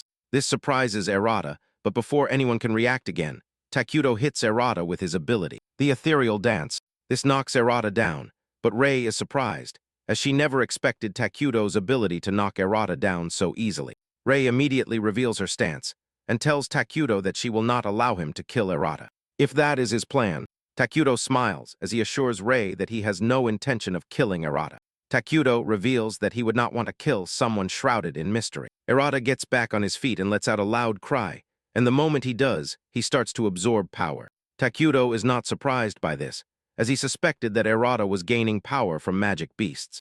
Erata turns his attention to Takuto and tries to manifest a bunch of weapons to kill him, but he remains standing. Takuto is impressed, but at the same time, he realizes that Erata does not have full control over his power yet, and that he is simply letting it run wild. Takuto stares at Rei and tells her that he is ready to finally finish Erata off. Rei is more interested in what the association wants, but Takuto does not have an answer for that. His entire body is engulfed in a green aura as he prepares to finish Erata off. Before Erata realizes his power, he pins him down. Before Rei can start to worry, Takuto assures her that Erata is not dead, but rather asleep. With this, Takuto disappears with Erata's body. After the two are gone, Rei fears that the worst might happen to Erata at the association. Just then, Alla returns to the scene after having left to help evacuate civilians, and is surprised to find no trace of Erata. Rei finds it difficult to reveal that Erata has been kidnapped. When Erata wakes up, he finds himself tied up. He continues to wonder where he is, when a guy who looks like a maniac appears. He carries a whip with him, and smiles as he tells Erata that he is about to start on him. Meanwhile, Takachura is angry because Erata has gotten out of his hands. He vows to crush him someday along with the Celestial Five in order to become the ultimate exponent of power. Although he is angry that he was unable to kill Erata, he is also relieved and happy because Erata will now face severe punishment from the association. Later, Rei visits Erata in the cell where he is being tortured. She tries to get him to talk to her so that things will be easier for him, but Erata tells her that he does not care anymore what happens to him. They are in the middle of this when Rei receives an emergency message that 3 silver hunters have gone missing inside a rift, and Abela has gone to rescue them. Rei is surprised that Abela has gone to the rescue when she is supposed to be resting. She comments that Abela always pushes herself to the limit, even when she needs to rest. Knowing how dangerous the situation is, she concludes that Abela is in danger. Earlier, at the hunters' headquarters, Dohu calls the Golden Hunters, apologizing for interrupting their busy schedules, but informs them that they are in an emergency situation. Daju gets straight to the point and tells them that they have captured Erata. Rei is surprised to hear this and tells the president that Erata is not a bad person and that they cannot lock him up without proof or at least a hearing. Daju mentions that the charges against Erata include engaging in out-of-control combat and causing catastrophic destruction to the city. He adds that worst of all, Erata broke the association's rules and betrayed people's trust. He continues by saying that Erata's unknown power is believed to come from the May, and many assassins even demand that he be eliminated. Rei are surprised to hear this, and Rei tells Dohu that she will take responsibility for Erata, since she is the one managing and supervising him at the Marine Guild. Dohu then tells them that they are going to determine Erata's true nature and will question him about any links to the Meg. Doho lets them know that Erata's connection to the Meg might be their only chance to learn the truth. When Xin hears this, she immediately realizes that an interrogator has been put to work on Erata's case, which forces her to sympathize with the poor boy. Doho then tells the Gold Slayers to remain on high alert because unusual movements are expected from the Meg. It was after the call, Rei realized that Erata was in a bad situation. Meanwhile, in the underground cell for first-class offenders, the Inquisitor of the Slayer is seen. Ikazu Kamigari, having fun with Erata, demands that Erata tell him everything he knows about the Meg, because from that point on, he is not going to go easy on him. Kamigari threatens to beat Erata so hard that he rips the flesh from his bones. With his face bruised, Erata assures the guy that he knows nothing. This angers Kamigari and he raises his whip, but just as he is about to hit Erata, Rei enters the room and shouts for him to stop. She introduces herself and tells Kamigari to stop the interrogation. Kamigari is surprised to see such a respected person in such a sordid place and asks Rei if she has permission. Rei lies and tells Kamigari that she does, and tells Kamigari to get out of the room because she wants to speak to Erata alone. Kamigari leaves, but warns Rei not to break any rules after Kamigari's departure. Rei comments on how bad Erata looks and asks him if he remembers transforming before he went into a rage. Erata is surprised to hear this, because the last thing he remembers is fighting Takachura after he killed his brother. However, at some point everything went blank, and Rei tells him that it was Abe who intervened to stop him from killing Takachura. Erata is surprised to hear this, and Rei further tells him that Abe got caught in the crossfire, but is currently receiving treatment. Erata is saddened to hear this, and concludes that he deserves what is happening to him. He adds that he has nothing left, because he had to watch the only person he cared about get killed, his brother, in front of him without being able to do anything about it. They are talking about this when the message arrives that Abai has entered the rift to rescue him. Abai worries upon hearing this and asks Rei what has happened to Abai. Rei explains that they have lost communication with several silver hunters and that she has gone into the rift despite not being in peak condition. Rei then decides that she will speak to Dohu. Erata is about to pass out when Rei pats him on the shoulder and tells him that he cannot change the past, but that there is still something that only he can do. As long as he still has the power of a hunter with a subtle voice, Harada mentions that he has nothing left, and Rei tells him that she cannot state whether he is bad or not, but that she felt something in him. Rei frees Erata from his bonds, as she tells him that she trusts his instincts, and that is why she is releasing him at this moment. Kamigari returns to the room and tells Rei that he just found out that she never got permission, which means that she lied. Kamigari tells Rei that she may be the guild master, but since she lied to protect a lawbreaker, he is not going to show any mercy.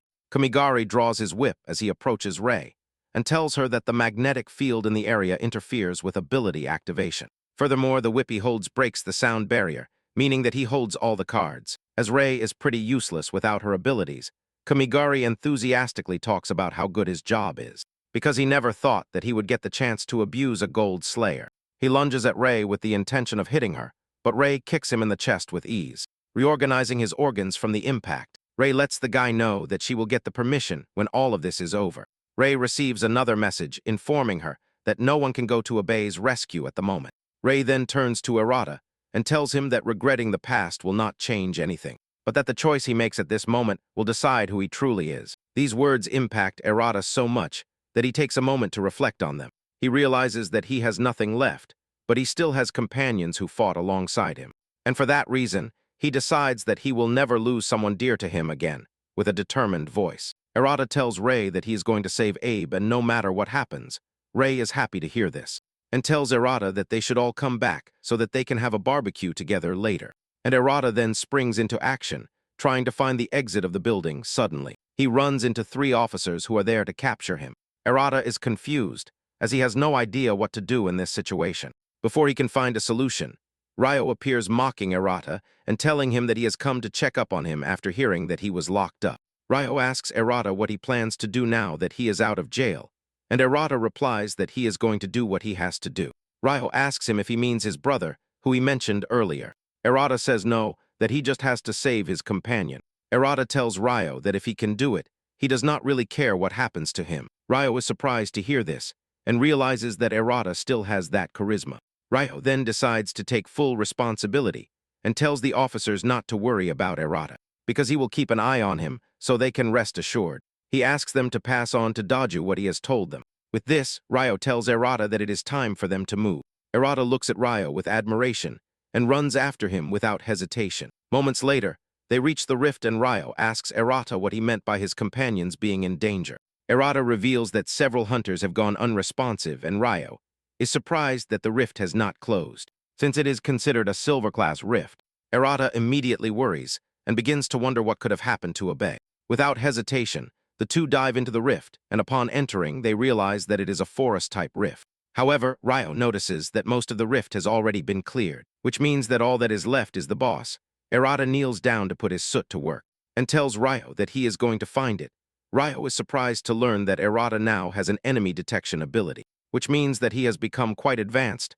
Arata is in the middle of this, when a monster lunges at them, but Ryo easily smashes it with a backhand punch imbued with overwhelming firepower. Another monster emerges from the right, targeting Arata.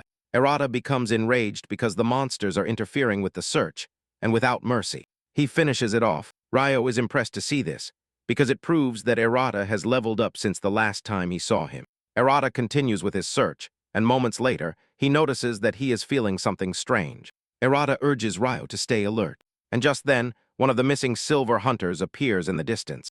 Arata is happy to see the woman, because it turns out that one of the hunters is okay, even though she seems to be seriously injured. They run up to her and ask her what happened. Just as she is responding to them, she tells them that one of the assassins has turned into a magic beast. She gets bitten by one of the transformed hunters. Ryo and Arata immediately stop trying to understand what is going on. The girl starts to cough, and suddenly an overwhelming amount of dark aura emerges from her body, causing a transformation. Arata is scared as he realizes that the girl has just transformed into a magic beast. Ryo then mentions that it is an infectious type, which makes it really bad. The transformed hunter lunges at Arata with the intention of taking him down, but Arata finds it difficult to attack because all he sees is his brother. His hand starts to shake despite facing an imminent threat, and when Ryo sees this, he shouts at him, asking him what he is doing. Arata is nearly decapitated, but Ryo pulls him back to save his life. He asks him if he is okay, but Arata trembles so much that sweat drips down his entire body. Arata then tells Ryo that he cannot kill people, but Ryo lets Arata know that the woman is no longer human. The two transformed killers lunge at them, and Ryo takes care of finishing them off with a fiery punch after finishing off the beasts. Ryo tells Arata that this is most likely the boss's doing, basically. It turns people into magic beasts, and these infect other humans. Arata tries to speak, but Ryo lets Arata know that those who were infected probably hesitated like him, and that is why they ended up the way they did. Ryo finally realizes why so many hunters were annihilated. With a fiery stance, Ryo tells Arata that it will be catastrophic if one of the infected magic beasts escapes the rift. Ryo assures him that the damage will be greater than what any cursed soul can inflict, so they must defeat them within the rift. At this moment, an overwhelming presence emerges in the distance, and with it comes the boss. which has an ugly head with numerous teeth. At the same time, Abel appears next to them, and Erata's face lights up because he believes Abai is safe. Suddenly, a dark aura emanates from her body, causing her to scream in pain. She falls, and Erata rushes to her, screaming for someone to use healing magic on Abai. However, Abai lets him know that it is no use, and also apologizes for not being able to protect everyone. It turns out that Abai has been bitten on the arm, which is clearly infected, as she slowly begins to transform. She tells Erata that she is glad to have met him, even if it was for a short time. She then tells Erata that she will leave the rest to him. Erata shouts in horror, and tells Abe not to turn into a magic beast with the illusion that they can still save her. However, Abe grabs his hands and tells him that from that moment on, he should start to trust himself. Abe encourages Erata, telling him that she is absolutely sure that he can become a great slayer who will save many people. After saying this, Abai collapses to the ground, and her words echo in Erata's head, causing him so much emotional pain that he screams in agony. And Ryo turns around to tell him that everyone who has been bitten has been transformed. At this moment, the boss charges at Ryo, but he manages to block the attack with his arms. On the other hand, Erata watches Abai's transformation in horror, as he wonders why the transformation does not stop, even though it seems like Abai is already dead. Arita, being who he is, starts to rack his brains because he believes that there must be a way to stop the transformation. He is in the middle of this brainstorming process. When Abai leaps to her feet like a zombie, she looks completely different, but Erata is not yet ready to accept the reality of what he is facing. As he continues to struggle with the boss, Ryo shouts at Erata, telling him that Abai is now a magic beast, and that he must forget the feelings he has for her. Ryo tells Erata to defeat Abai, because once a human turns into a magic beast, there is no turning back. Just as Ryo said, Abai lunges at Erata with the intention of hitting him. Erata tries to defend himself but finds it difficult, and instead of fighting, he jumps backward to dodge Abai's strike. Erata tells Ryo fearfully that he has no way to fight Abai, and Ryo decides to leave the boss so he can defeat Abai himself. However, Erata blocks him and tells Ryo that Abai is the only companion he has, so he hesitates to fight or kill her. Ryo shouts at him, telling him to fight because he is going to die if he gets close to Abai. Ryo lets him know that Abai is no longer human, but Erata does not want to believe it. They are in the middle of this argument when the boss appears behind them, with the intention of taking advantage of the distraction to trap them. However, Ryo's reflexes kick in and pull them out of danger. Ryo fights the boss again, while Erata continues to whine and say that he is not ready to lose anyone again. He begins to think about everything he can do to prevent the situation from becoming dire. Suddenly, he remembers the new ability, vassalization, which he acquired earlier, given that it is an ability to revive a deceased being and control it. Erata believes it to be a way out, however. He is also worried about the ethical aspect of using the ability on Abai. Nevertheless, he concludes that by using the ability on Abai, she will be able to be with him, even though it is not really her. Erata puts aside his doubts and proceeds to activate the ability, because he is not ready to lose someone so dear to him again. Abai takes the impact of the ability, which releases a dark and purplish aura into her body. Moments later, Erata receives notification that the transformation is complete. In a surprising turn of events, Abai looks completely different as she bows down to Erata, like a subordinate offering respects to her master. Erata also receives another notification that the woman in front of him is a half-demon named Chiru To, and that she is now his vassal. Erata walks up to her, calls her Abai, and asks her if she is all right. He realizes that the ability has worked, but her aura is completely different from the usual Abela. Erata also realizes that the magic beast conversion may have ceased, but she is no longer Abai. Ryo turns around to shout at Erata again, telling him that Abai is no longer human. However, Erata argues with Ryo and tells him that he has already made her his vassal. Ryo is surprised to hear this, as he wonders where Erata got this ability from. Erata, for his part, is convinced that one day there will be a way to bring Abai back, since it is not a complete magic conversion. At this moment, Abai's facial expression changes to one of anger, and she lunges towards the boss. She tries to slash the boss, but her arm gets caught in the boss's mouth. However, Abai is unfazed, as the magic conversion can no longer affect her. Abai returns the favor by striking the boss in the throat, as Erata finally joins the fight. He leaps towards the boss, and with a powerful slash cuts it in half, finally turning it to dust. With this, Erata receives notification that the boss has been defeated, and the rift will disappear. When they finally return to the guild, Rei is left in disbelief, as she cannot believe that the woman in front of her is Abai. Rei asks them why Abai ended up like this, and Ryo mentions that Abai was about to turn into a magic beast when they found her, and this was because she had been bitten by the boss. Erata reveals that he had to use his vassalization ability, explaining that the magic beast they fought earlier had that ability. So he obtained it after defeating the boss.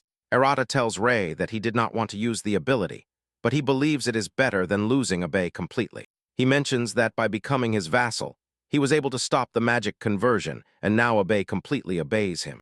Rei is stunned by everything they have told her, and nervously calls out to Abe. To her surprise, Abai responds by calling out to Rei. The trio is shocked, as they cannot believe that Abai has spoken. Rei demands to know who she is, and she reveals that she is Tor, a magic beast, but assures them that Abai's consciousness still resides deep within her. She is a magic beast, but at the same time she is not, because she can feel everyone's emotions. When Erata hears this, he is happy to know that Abe is still alive, which means that perhaps they will have a chance to bring her back someday.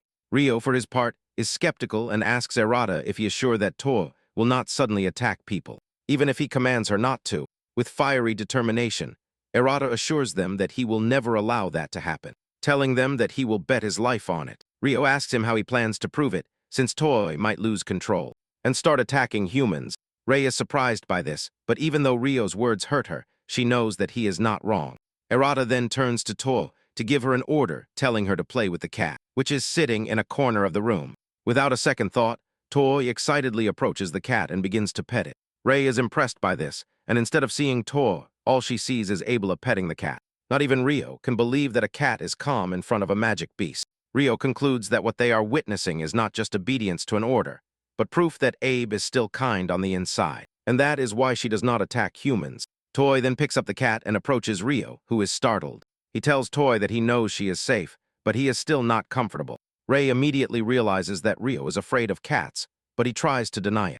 Erata and Toy end up laughing at the guy for acting like a tough guy, but being afraid to touch a harmless cat. Rei asks Erata if he can look after Toy, assuring Erata that she will handle the association.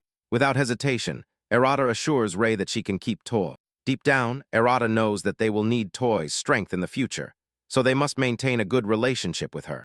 Erata then turns to Toy and tells her that he wants her to start supporting him in battle. Toy responds excitedly, assuring Erata that as his vassal he can fully rely on her.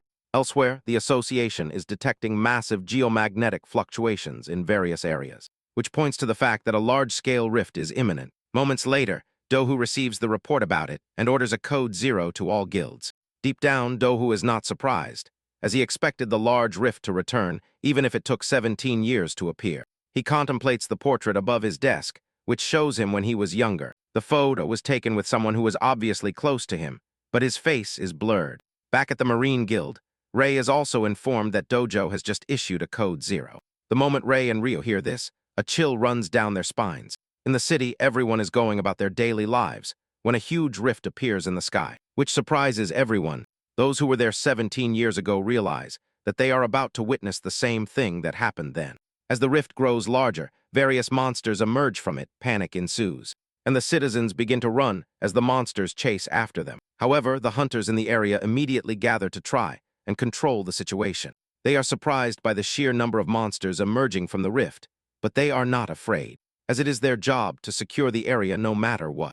Before they know it, they find themselves surrounded by a horde of monsters, making them realize that they are lost, as there is no way they can seal the perimeter in this manner. Suddenly, all the monsters are engulfed in a cloud of fire, and as the smoke dissipates, the two young hunters see the golden hunters approaching them, and they feel a surge of relief, because the golden hunters have arrived just in time. Meanwhile, some of the citizens are already getting caught in the deadly aura of the rift, which causes them to change shape. Rio then orders the accompanying hunters to evacuate the citizens to a safe zone. After giving the order to look after the citizens, Rio tells Rei that it is time for them to enter the rift and destroy the boss within it. Rei urges Rio not to let his guard down, so that what happened 17 years ago does not repeat itself. Rei wonders how big the rift will be on the inside.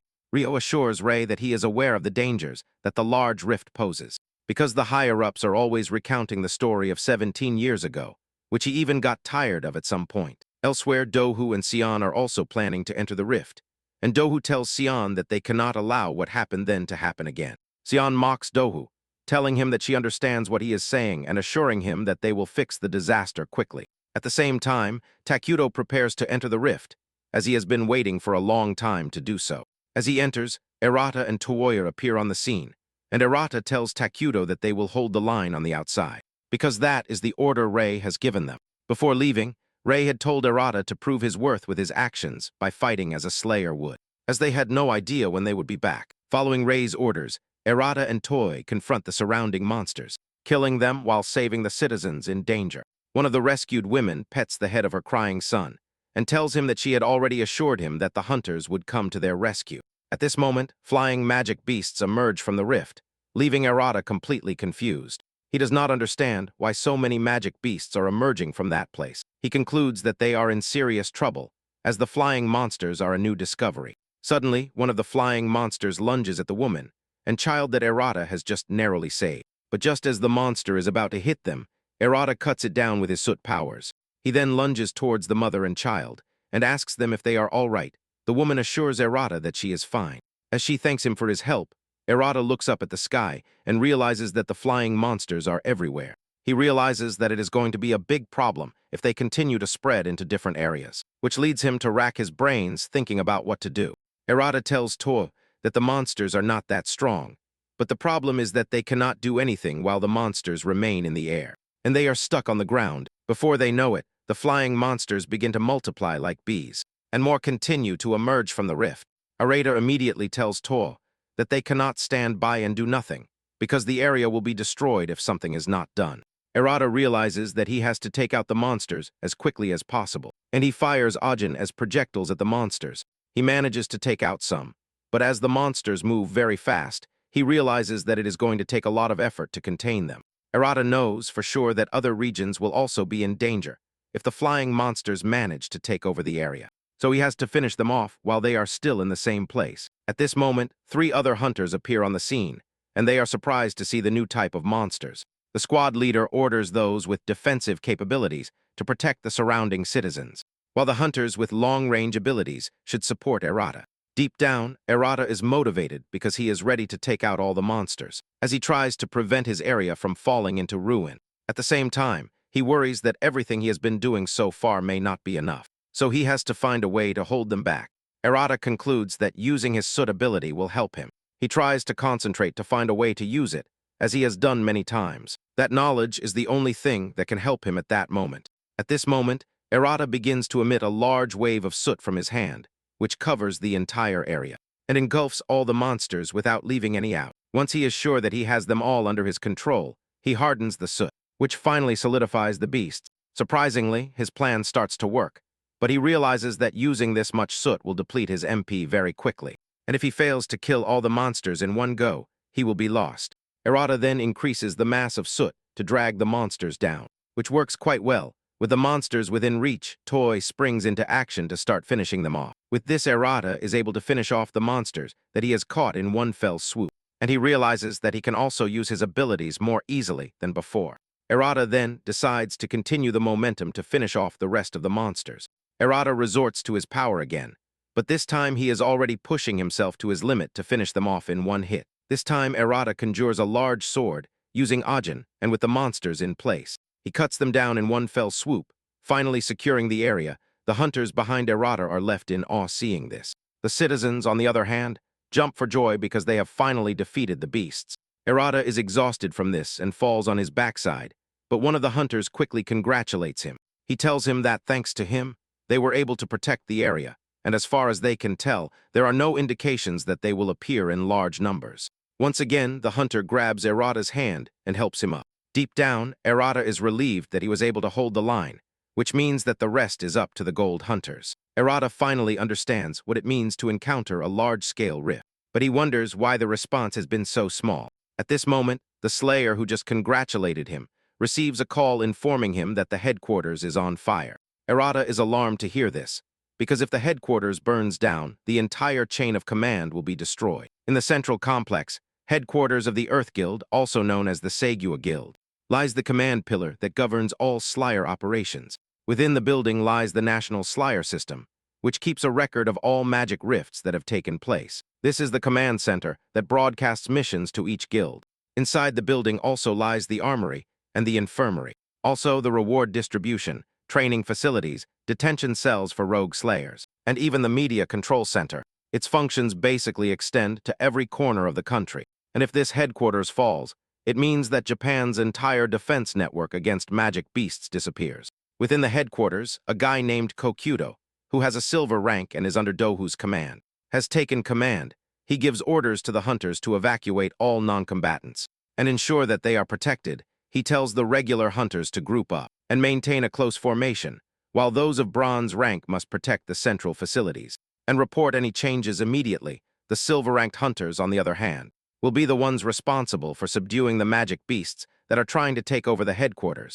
With a determined voice, Kwaku tells the hunters that it is up to them to hold the line. Since the gold hunters have already left, Kwaku looks out the window and sees a bunch of flying monsters surrounding them. He wonders why so many magic beasts have suddenly appeared out of nowhere. Even though they are nowhere near the large rift, he concludes that the magic beasts must have waited for Daju and the other gold hunters to leave before making their move. He wonders if creating a defensive barrier around the rift is still not enough.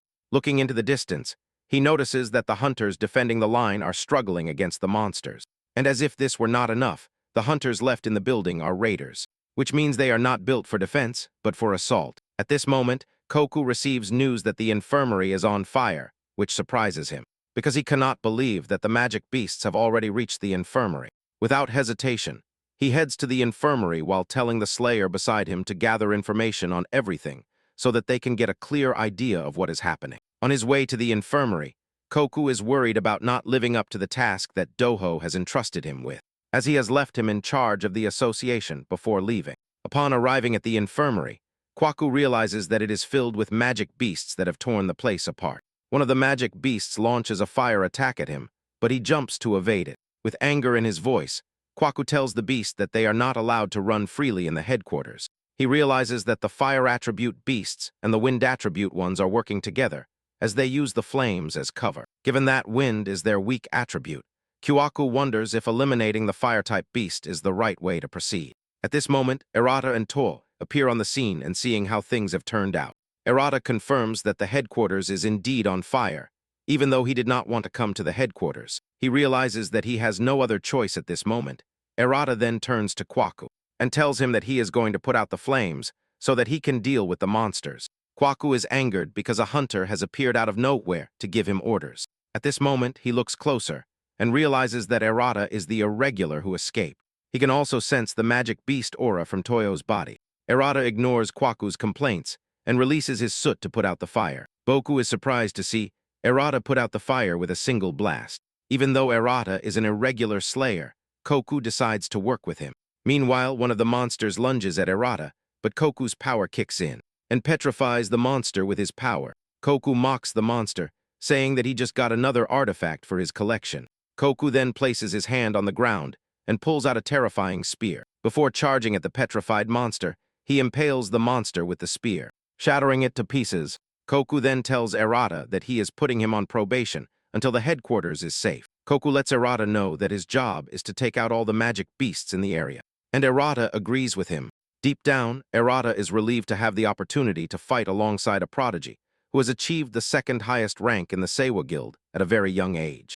Although he is not sure if Koku will be able to use the petrification spell again, he is impressed by how powerful that ability is. Erata realizes that by using his Hajin, he can harden the beasts and then seal them. Erata does just that, and when Koku sees it, he is surprised to find that Erata has been able to copy his ability just by seeing it once. Once they clear the area, Erata praises Koku and tells him that the ability he used earlier is quite impressive. Boku turns away to prevent Erata from seeing his red face, while claiming that that ability is nothing compared to what he is capable of. Boku asks Erata why he is recklessly wasting his abilities and lets him know that his control is a total disaster. Koku lets him know that the kind of carelessness he is acting with will deplete his MP and leave him totally exposed. Koku says that this is the reason why he always ends up defeated, as he does not know the basics. Erata is surprised to hear this, as he does not even know anything about the ability. He has just been fighting like a noob and has never thought about it. Koku mocks him and tells him to try not to drag the team down. However, Erata is confused about what they should protect first, as they have found themselves in this kind of situation. Meanwhile, in the divine armory of the headquarters, Takachura is seen manipulating weapons that do not belong to him. He finds a golden sword and decides that he is going to take it, as everything has gone to hell. He plans to become the hero who saves everyone, as the gold slayers are nowhere to be found. The moment he grabs the divine sword, he feels an incredible amount of power coursing through his body, which makes him think that he has now surpassed the 5 heavenly kings. He lets out a maniacal cry as he declares himself the strongest. On the other hand, Erata, Kwaku, and Toy continue to subdue the monsters throughout the headquarters. Kwaku is confused about where they should defend first. He does not know if they should defend the command room first or the warehouse. After taking out so many monsters, Erata wonders where the beasts are coming from, as he did not find any magic beasts near the headquarters when they arrived. Coco agrees with him and says that they need to find out quickly. He mentions that he is going to see if there are any indications that the beasts are coming from the area near the headquarters. He places his hand on the ground to sense for any signs, and reveals that the Earth's energy is already disturbed, as if something had happened underground. Once he locates the source of the problem, Koku heads towards it and tells Erata to follow him, or risk being left behind. Moments later, they arrive at the headquarters' underground records storage room. To their surprise, there is a large hole in the middle of the room through which the beasts must have entered. The monsters were able to use this hole to infiltrate the building, while everyone was focused on the large demonic rift. At this moment, another wave of monsters appears on the scene, and Koku draws his spear to face them. A bright attack light emerges from the staff as he strikes the monster nearby. Erata also offers to help, and as he tries to concentrate his power, Koku urges him not to overexert himself. Because he is now a combat asset, he encourages him to control his breathing, to make room within himself as he lets the power surge naturally from within. Erata decides to follow Koku's advice and tries to concentrate on doing so. At this moment, Erata manages to conjure a large sword made of Hajin and begins to take out the monsters with it. Koku is impressed by this and tells Erata that he has improved a little deep down.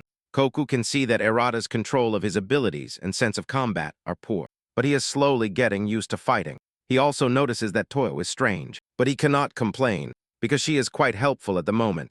After taking out the magic beasts in the room, Koku proceeds to use his power to seal the tunnel. With the gap sealed, Koku tells Erata that it is time to finish off the magic beasts. Although the tunnel is sealed, Erata is worried because they have not sealed all the gaps, since there are fewer magic beasts in the area.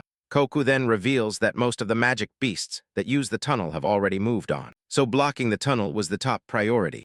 However, just in case they are wrong, Erata reveals that he has left Hajin markings. His Hajin soon spreads everywhere, and Erata tells Koku that he senses a strong presence of magic beasts above them. And Erata suggests that they go upstairs, because the feeling they have is unnatural. He lets them know that the highest concentration of magic beasts is in the open space above them. Koku is surprised to hear this, and tells him that it might be the training facilities. Moments later, they arrive at the headquarters training facilities, and to their great surprise, there is a rift within the headquarters. Koku becomes angry upon seeing this. This is because, due to the chaos, magic beasts emerge from the rift, which surprises Erata, who did not expect it. Koku then reveals that the beasts are diverting attention from the enormous demonic rift, using the fire and the underground as cover. Enraged, Kwaku attacks the magic beasts, and Erata joins him to take out the monsters. Kwaku realizes that the only solution is to find a way to close the rift as quickly as possible. However, he is worried that if he leaves the association, it will be in danger furthermore. He realizes that the rift is different from usual, as it is large enough to breed magic beasts. Kwaku begins to rack his brain, wondering what Dojo would do in this situation. At this moment, Erata tells Kwaku that he is willing to go. Kwaku is surprised to hear this because Erata is already exhausted, but he is still willing to take the risk without hesitation. Kwaku wonders what drives Erata so much. Kwaku then tells Erata that he will go too, since Erata, who is a rogue slayer, offers to risk his life. He cannot stand idly by either. Kwaku believes that the other slayers who are inside the building will handle any magic beasts that approach them, as long as they are capable of destroying the nest. First and foremost, with this Erata motivates the team to enter the rift, while telling them that they cannot afford to lose to magic beasts of this caliber. Kwaku leads the charge and orders the two to follow him as they dive into the rift. Upon entering the rift, they find themselves in a sort of throne room. Kwaku admits that the entire area looks really spooky. On the other hand, Harada is surprised to see a magic beast giving orders from the shadows. Kwaku then tells the two that they must finish the mission quickly and return, because he has a responsibility to fulfill. As they venture further into the room, they notice that something is very different. On the other hand, the gold hunters are facing their own problems. Moments later, Kwaku tells the two that it is quite strange that no monsters have appeared since they arrived in this strange area. Kwaku asks Erata what it is that drives him to fight. Erata is surprised by the question, and as he is still trying to answer, Kwaku interrupts him, saying that he, for his part, fights for Dohu's sake. Kwaku says as long as Dohu stands, the hunters will endure the war against the magic beasts. However, he believes that Erata completely lacks refinement. Toy intentionally misinterprets his words and tells Erata that Kwaku meant that he is not his type. Kwaku quickly clarifies the situation and tells Toa that she is misinterpreting his words. Kwaku tells Toa to observe Dohu when he fights and begins to contemplate him with admiration, saying that he commands his power like a river and that his seasonal technique wastes nothing. Kwaku continues to say that Dohu's form is pure art and begins to talk about how an ancient master painter would have turned that moment into a sacred work if he had witnessed it. Toyo is not impressed by anything Koku says, but Koku believes she is just a rude girl. After finishing admiring Dohu, he tells Erata to feel the current of power within him. Soon they reach a giant door, and the moment it opens, they find themselves facing a giant monster with human heads and an ugly and terrifying body. At this moment, the beast fires a laser from its body, which hits Koku. Suddenly, Koku sees Daju lying on the ground with his body completely mangled. Koku screams in pain upon seeing his mentor's body completely destroyed. Unknowingly, he finds himself in an illusionary state because Erata is outside. He wonders what is happening to Koku, who has suddenly collapsed. Looking at the monster, Erata realizes that the laser blast from before is the monster's attack. At the same time, Toy also screams in pain as she clutches her head.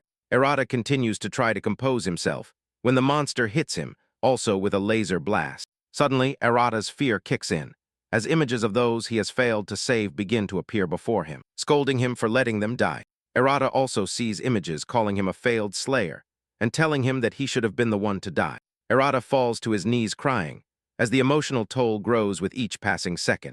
Meanwhile, the monster revels in watching the team suffer in agony. Suddenly, something clicks within Erata, and he realizes that he still has to fight. Despite failing numerous times with pure willpower, Erata gets back on his feet, because he is determined to bring Abai back in the future, as he does not want what happened to his brother to happen again. With his willpower and determination, he tries to harness the power flowing within him. Just as Kwaku said, at this moment, he is able to harness Abei's magic power, which leads him to wonder if he has succeeded thanks to the vassalization ability. The moment he realizes that he can use it, Erata begins to delve deeper to obtain more. The monster realizes that Erata is already regaining his senses and launches a frantic attack at him. His attack connects, leaving a strong explosion, but as the smoke clears, Erata is perfectly safe behind the shield he has managed to create using Abei's power. Erata is surprised to see that he has actually been able to harness Abei's power, which has left him completely out of combat, with the shield protecting him from the monster's attack. Erata has the opportunity to prepare an Ajin attack. On the other hand, Koku has not managed to break free from the illusion, as he believes that Dojo is actually dead. Suddenly, he realizes that Erata plans to face the monster alone, disappointed with himself. He bangs his head on the ground to regain his senses. Thanks to this, he is able to regain his sanity and looks at the boss monster with disgust and vows to take care of everything for his mentor's sake. At this moment, the monster fires laser beams at Erata, but he is able to block them all thanks to the shield. The monster is angered because everything it does is repelled by the shield. Suddenly, Erata senses danger behind him, and when he turns around, he realizes that a part of the monster has separated from the main body. This split part is now coming after him, but just as the clone is about to slash Erata, Toy's voice echoes through the room, telling the monster that it has overestimated itself by creating clones of itself too quickly, which has caused its illusion to fade. The clone trying to reach Erata is impaled by Toy's sharp claws, who looks absolutely imposing, as Toy regains her senses again and prepares to join the fight. Erata turns to Kwaku to see how he is doing. Unbeknownst to them, Kwaku has recovered and is enraged. He activates his ultimate ability, the Stone Gargado, which is a giant armor. Koku's armor towers over the boss monster and its various clones. With a powerful punch, Koku takes out 4 clones at once, releasing a massive surge of power from his body.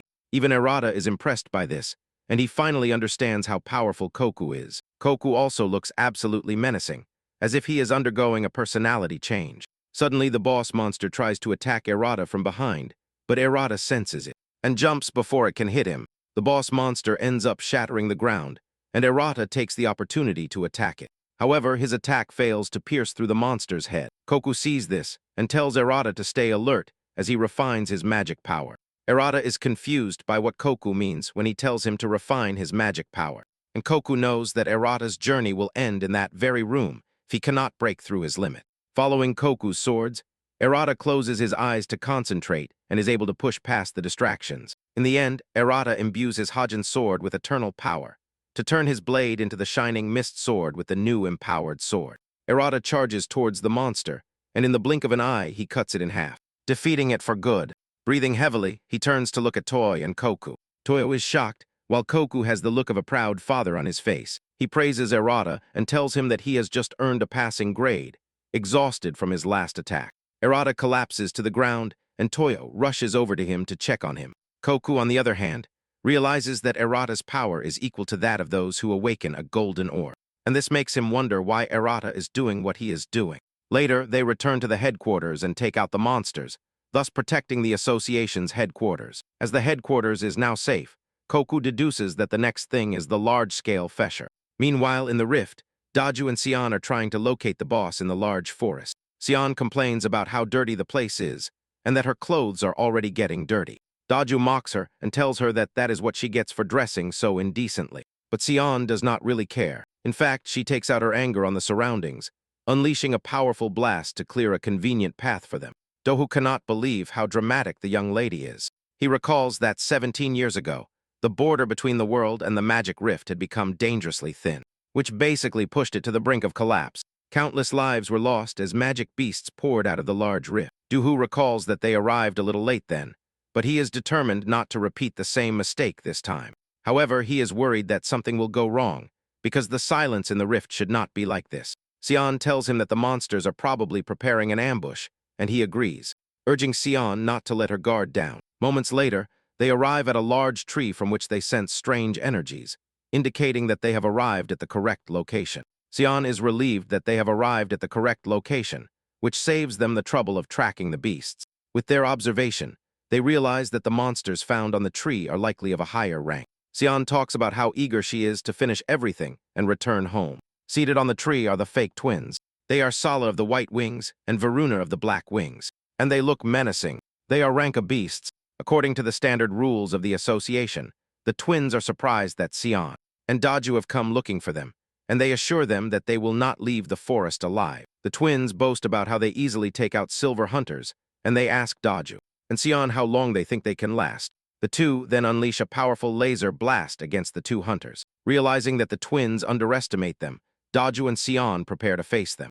A golden aura emerges from Daju's body, as he tells the twins that gold is not just an extension of silver, and that they are about to show them why they are called gold hunters. A golden armor appears around Daju's body, while Sion creates a powerful spherical attack. The twins' attack hits Daju, but he absorbs it with relative ease. The twins see this and begin to panic, but refusing to be defeated. They unleash another wave of laser attacks against the two.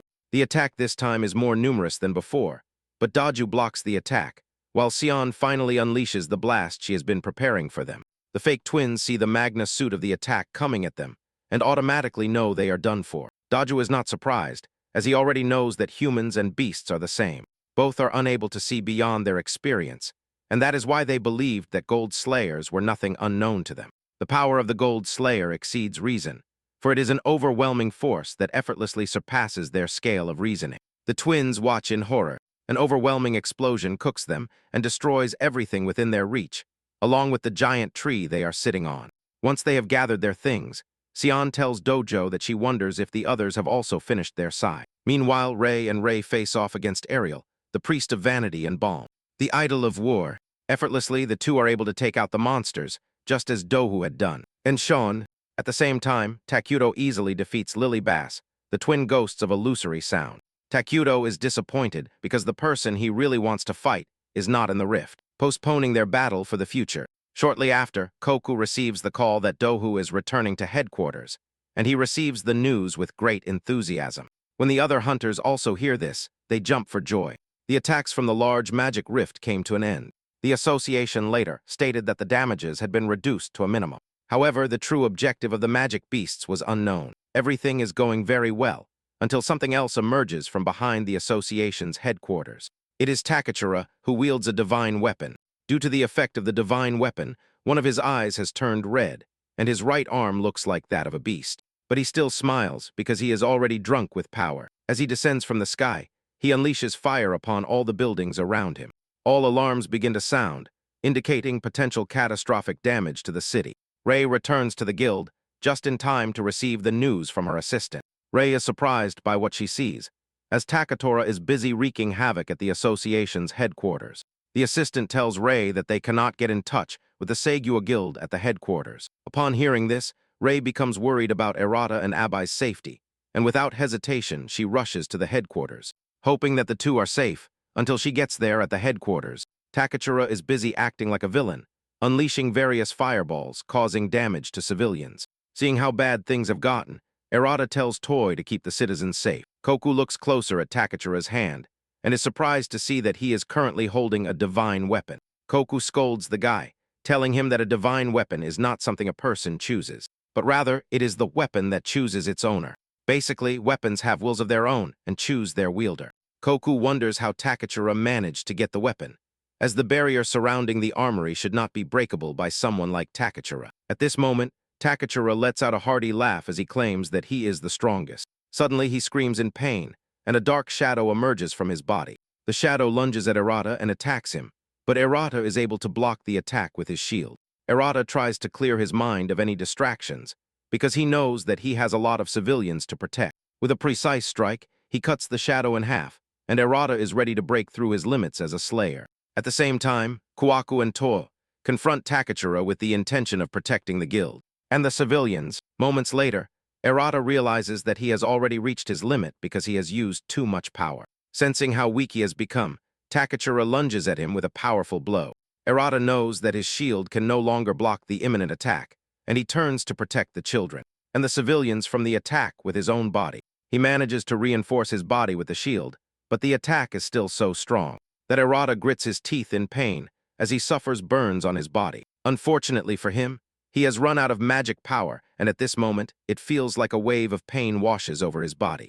Toy is also using all she has to protect the civilians, while Koku can barely keep up with the monsters, just to live up to her reputation as the number 2 of the Seigua Guild. Moments later, Rei arrives at the scene and breaks into a wide smile as she realizes that the trio is still standing. She rushes to go check on them, but it is then that she realizes that the trio is totally exhausted after ensuring everyone was evacuated. Enraged, she tells them to leave the rest to her. Takatora is busy wreaking havoc, when suddenly a powerful blast hits him out of nowhere, which sends him flying a great distance. Rei shows how angry she is by assuring Takachura that she is not going to show him any mercy for what he has done. Rei cannot believe that he has stolen a divine weapon, and that he has also stopped being human. Takachura frantically fires a magic blast at Rei, but she absorbs it with ease, as she tells him that she is going to beat him up. A large amount of energy shoots out from Rei's body, making her look totally different from the usual Rei. As they return to headquarters, Doho tells Sion that Rei is the Gold Slayer with the most firepower. Sion is surprised to hear this, because she expected it to be Doho. Doho tells Sion that he may be stronger than Rei, but as soon as she starts fighting alone, things change completely. Sion does not understand what he means by alone, and he explains that, as long as Rei does not have to worry about those around her, she is much stronger than all the Gold Slayers. Dog mentions that Rei possesses the properties of water and lightning due to this dangerous magic power that she suppresses when fighting alongside others. Rei was basically branded a heretic, which forced her to walk a difficult path. In the end, it turns out that she is the first irregular. Back on the battlefield, Koku suddenly regains consciousness, and when he looks into the distance, he sees Takachura and Rei facing off.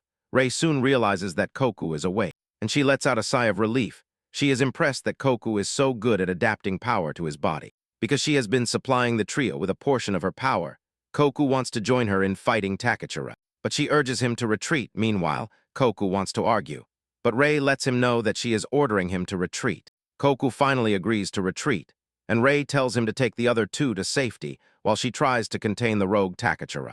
Kwaku does as he is told, and grabs the two as they flee the battlefield. Once they are safe, Kwaku creates a healing pond for them to regain their magic power.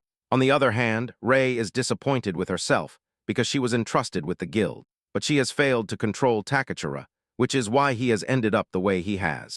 Rei is angered by how things have turned out and concludes that she should have done everything alone from the start. Enraged by how Rei is mistreating him, Takachura shouts furiously, unleashing a rain of ice swords at Rei. Rei creates a force field that blocks the attack, while most of them fly past her. Some of the swords get stuck in the force field, and when Rei sees how close she is to dying by the sword, she becomes enraged and latches onto the force field. Rei recalls her parents' encouragement, talking about how they are going to protect the city. Rei finally taps into her rage and unleashes her lightning power, easily shattering all the attacks thrown at her. She adopts an attack stance and unleashes a lightning attack on Takachura, trapping him in a tornado of lightning. Takachura screams in pain as the lightning courses through his body, and Koku is shocked upon seeing Rei wielding the two most powerful gifts bestowed by the gods. However, this is a power that takes a heavy toll on the one who uses it. When Rei was younger, her classmates did not want to go near her, as they always believed that she was going to go mad because she was an irregular. Just by looking at Rei, Koku knows that she must have walked a difficult path with a wave of his hand. Rei prepares another lightning attack which she unleashes on Takatara. He screams in horror as the lightning pierces through his body. But Rei continues to punish him, tossing him around like a tornado. Koku is terrified upon seeing this, because this only shows how incredible Rei's power is. Angered by being tossed around, Takatara leaps towards Rei, intending to turn the battle into a close combat fight. However, Rei easily dodges his attack and grabs his deformed hand and tells him to forget about outfighting him. Rei then prepares a lightning attack with her right fist, and Takachura watches in fear. As the punch hits him very hard, this unleashes a massive shockwave, and Takachura goes flying a great distance. Takachura crashes into the ground, but he still tries to get on his feet, and Rei is surprised by this. She realizes that the divine weapon is no joke, but even with the danger in front of her, she concludes that she has to do it all by herself. She recalls holding her mother's body in her hands, as she blamed herself for all the pain her loved ones had felt. As Takachura is trying to stubbornly stay on his feet, Rei tells him that she is going to finish him off. At this moment, Kwaku notices that the water on the ground is moving, which makes him wonder what is going on. As she prepares to fire the powerful shot, she knows that she will be vulnerable for a while, but at the same time she has no choice but to use it, while hoping that Takachura does not die. At this moment, Rei fires a powerful blast that looks nuclear. With no possibility of escape, Takachura is hit, which triggers a nuclear explosion that hits Takachura very hard. Kwaku is shocked to see this, because he cannot believe that he just witnessed Rei fire a hydrogen bomb with pinpoint accuracy. After this, Rei finally descends to the ground, and just as she expected, she falls to her knees exhausted.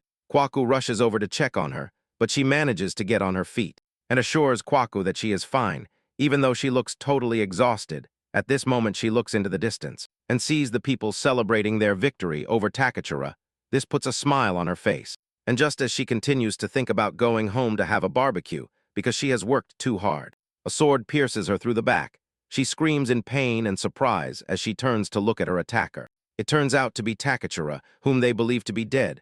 Rei collapses to the ground with blood gushing from her mouth and a hole in her chest. Waku rushes over to Rei, fearing that she is about to die. Rei, on the other hand, is disappointed with herself because she let her guard down by underestimating his strength.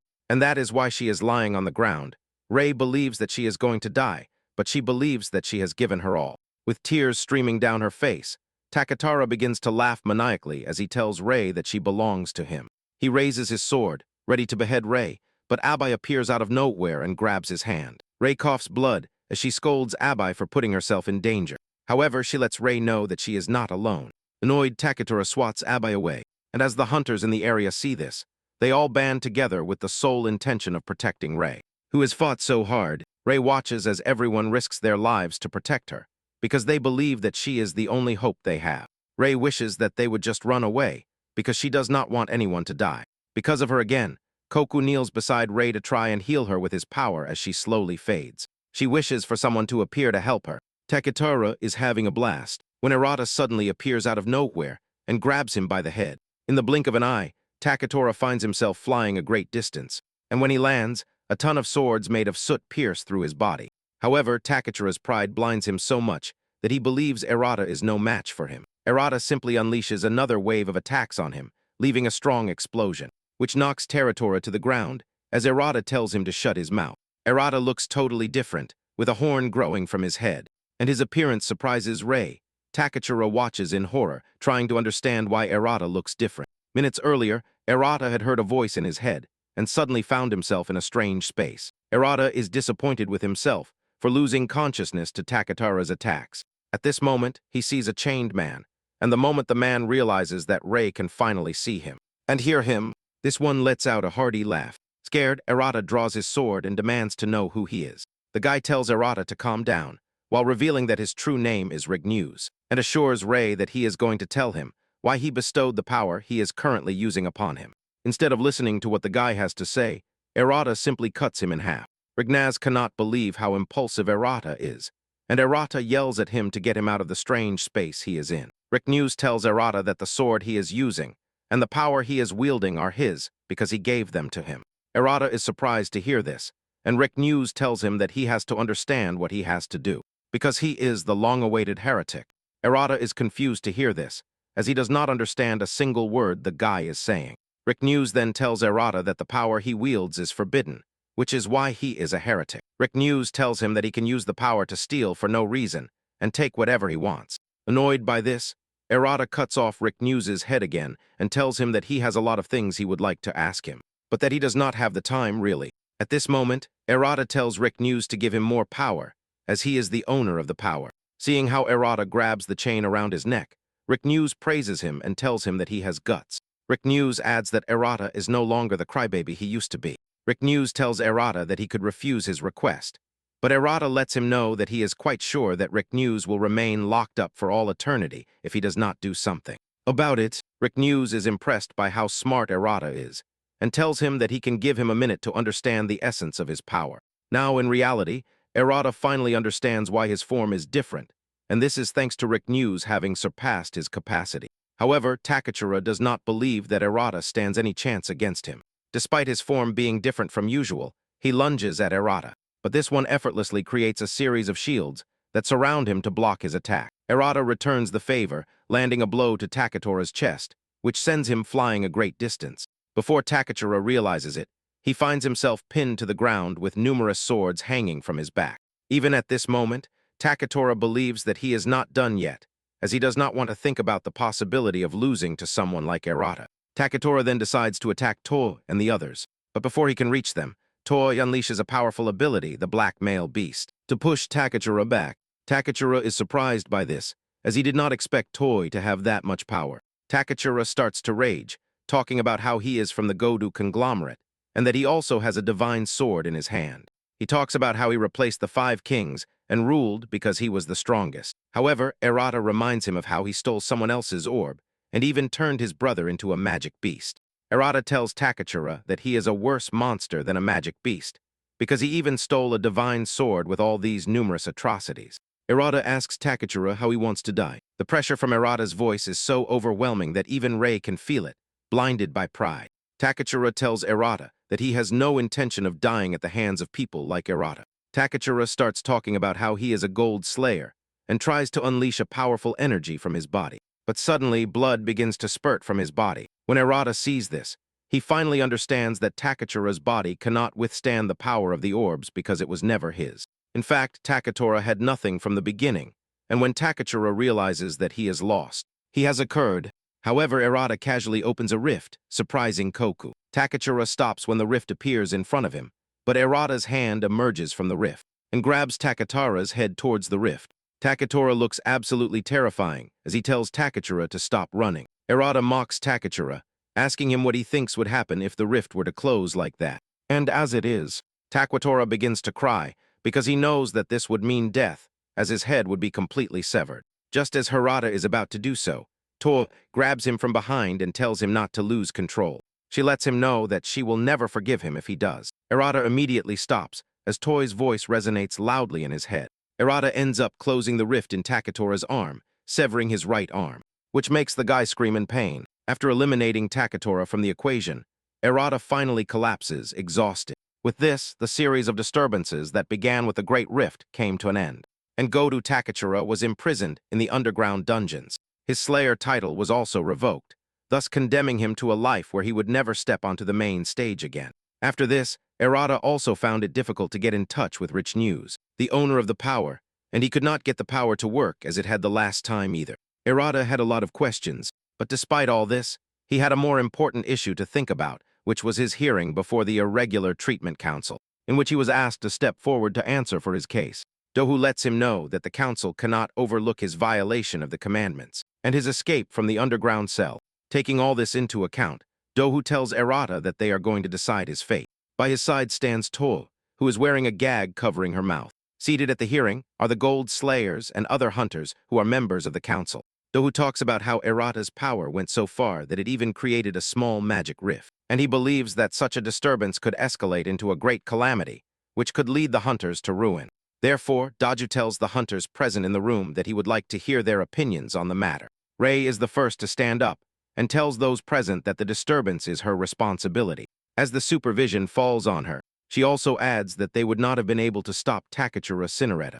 Rei supports her, saying that Erata may be an axis, but thanks to him they were able to defeat heaps of monsters. She adds that she has fought alongside Erata in the past, and that she is quite sure she knows him well enough. Intervenes in the conversation, and says that they cannot ignore the entire situation surrounding Erata, even if they do not really know the origin of his power. He suggests that they simply keep Erata under close surveillance. Hidohu asks Sion if she has anything to add to the case. Sion finally speaks and says that she is surprised that Erata fought without charge, which makes her wonder why he is a hunter in the first place. Dohu cannot believe that this is all that Sion has to contribute, and sighs before moving past her. Erata intervenes and says that perhaps they do not understand his power, and that it is obvious that he went crazy, but he assures them that he would do it again if he had the chance. At this moment, one of the conservatives stands up to yell at Erata not to mess with them. The man talks about how absurd Erata's entire existence is, and even the fact that he now has a magic beast as a subordinate. He talks about how irregular hunters have caused many disasters in the past. Rero is not surprised to hear this, as conservatives are known as orb fundamentalists. However, Dohu has no choice but to listen to them, as they have considerable influence. The rest of the conservatives begin to shout, suggesting that they get rid of Erata because he is a demon. Various accusations begin to come from the conservative side. Rao is surprised that they are louder than usual, and Rei tells him that those who did not witness what Erata did will only see him as a threat to society. Suddenly, a voice resonates from the conservative side, and it is Kamigari's voice. He tells his companions to shut their mouths, and everyone is surprised to see this. As he is the leader of the conservatives, Kamigari finally states his opinion, claiming that it is true that Erata conspired with the guild master to escape from the cell. It even possesses unknown power. However, he lets them know that he saw Erata use his body to protect people. Even though he was already tired and out of mana, Kamigari asks his companions who they would call a slayer. If not someone like Erata, who protects others instead of himself. Kamigari shouts even more at his companions, telling them that they were unable to do anything when Takachura went mad. Surprisingly, Kamigari tells Dohu that he should punish them and is looking for someone to punish. Kamigari tells Dohu that he and the other guards were the ones who abandoned their posts. At this moment, the citizens present at the scene begin to defend Erata, telling Dohu that he risked his life to save them. They talk about how Erata fought desperately during the attack on the association, despite being bleeding and battered, and they urge Doju to recognize Erata because he is a true slayer as he fought for the citizens. After hearing everything they have to say, Doju tells them that he is going to accept the answer that everyone has given. As there are no objections, Doju proceeds to name Herrera an official bronze-rank slayer. Doju tells him that he will live under the protection of the Naval Guild, and Rei lets out a sigh of relief, because in the end everything has turned out well. Kamigari walks past Rei and tells her that he only did what he did because Erata saved his sister's life, and that he does not like being indebted to anyone. Dohu tells Erata to keep fighting for the people as a slayer, and to show them his determination and achievements. However, he warns him that if he ever forgets, the association will judge him again. Once everyone agrees, Dohu decides to focus his attention on Rio, and Rei, responsible for Erata's escape from prison, and even sending him to the front lines without permission. Shortly after, Erata finally leaves the hearing, and later, he obtains his Slayer badge. Meanwhile, Toyo stays at Rei's house. Although Erata never wanted the badge, he had no choice but to accept it as it is. When he returns home, he finds a pile of utility bills waiting for him in the locker, and it is then that he finally thanks heaven for having become a hunter, because there is no way he could have paid his bills. Erata continues to go through the envelopes, when suddenly a girl lunges at him from the side. The silver-haired girl tells Erata that she has been waiting for him, and she looks absolutely excited to see him. As Erata is totally confused about who she is, she grabs him and asks him if he is going to allow her to dissect him. She seems like a disturbing person, as she urges Erata to show her his insides. Erata is scared and pushes her away with his soot power. but this only excites the girl even more. She takes out surgical equipment as she drools and tells Erata that she cannot wait to get into him. She lunges at him again, but before she can reach him, Rei knocks her down with her power. Fortunately for Erata, Rei appeared just in time because she already expected something like this to happen. Rei holds the girl upside down and asks her if she has not heard the information Dojo has passed on to her. Rei assures her that she is aware, and that this all has to do with them going to the research institute. The next day, when Akira overhears them talking about the research institute, she finds out who the girl is. Apparently, she is the director of the Lager Research Institute, and her name is Akikebo. The next day, Erata is in Akira's lab answering her questions. Here he is scared when he hears how she has created a rift and even managed to use Rich News's power. Here she immediately becomes interested in what is happening inside Erata's body. Erata tells her that many things have happened that she has not yet been able to clarify, but that she has several plans. However, here she tells him that she can no longer hold back and immobilizes him so that she can access his body without restrictions. Erata cannot believe what is happening to him and concludes that he should not have told Aquilo about his powers. At this moment, here activates her ability, called virtual autopsy. This is a non-invasive dissection that uses the water mirror scalpel, which allows dissection without damaging the subject's body. Erata is still scared when Rei appears, who tells him that here can be difficult to deal with, but that her ability is authentic. Rei assures Erata that he can trust here when it comes to this. In fact, Rei tells Erata that she was also afraid of here the first time. Erata demands to know what kind of ability here has, because it is the first time he has seen this type of ability in a hunter. Here, for her part, is totally impressed by what she sees in Erata's body. She reveals that Erata's body structure is totally different from that of a normal slayer. Here says that Erata has the same origin as a mage, because his traits are similar to those of a mage.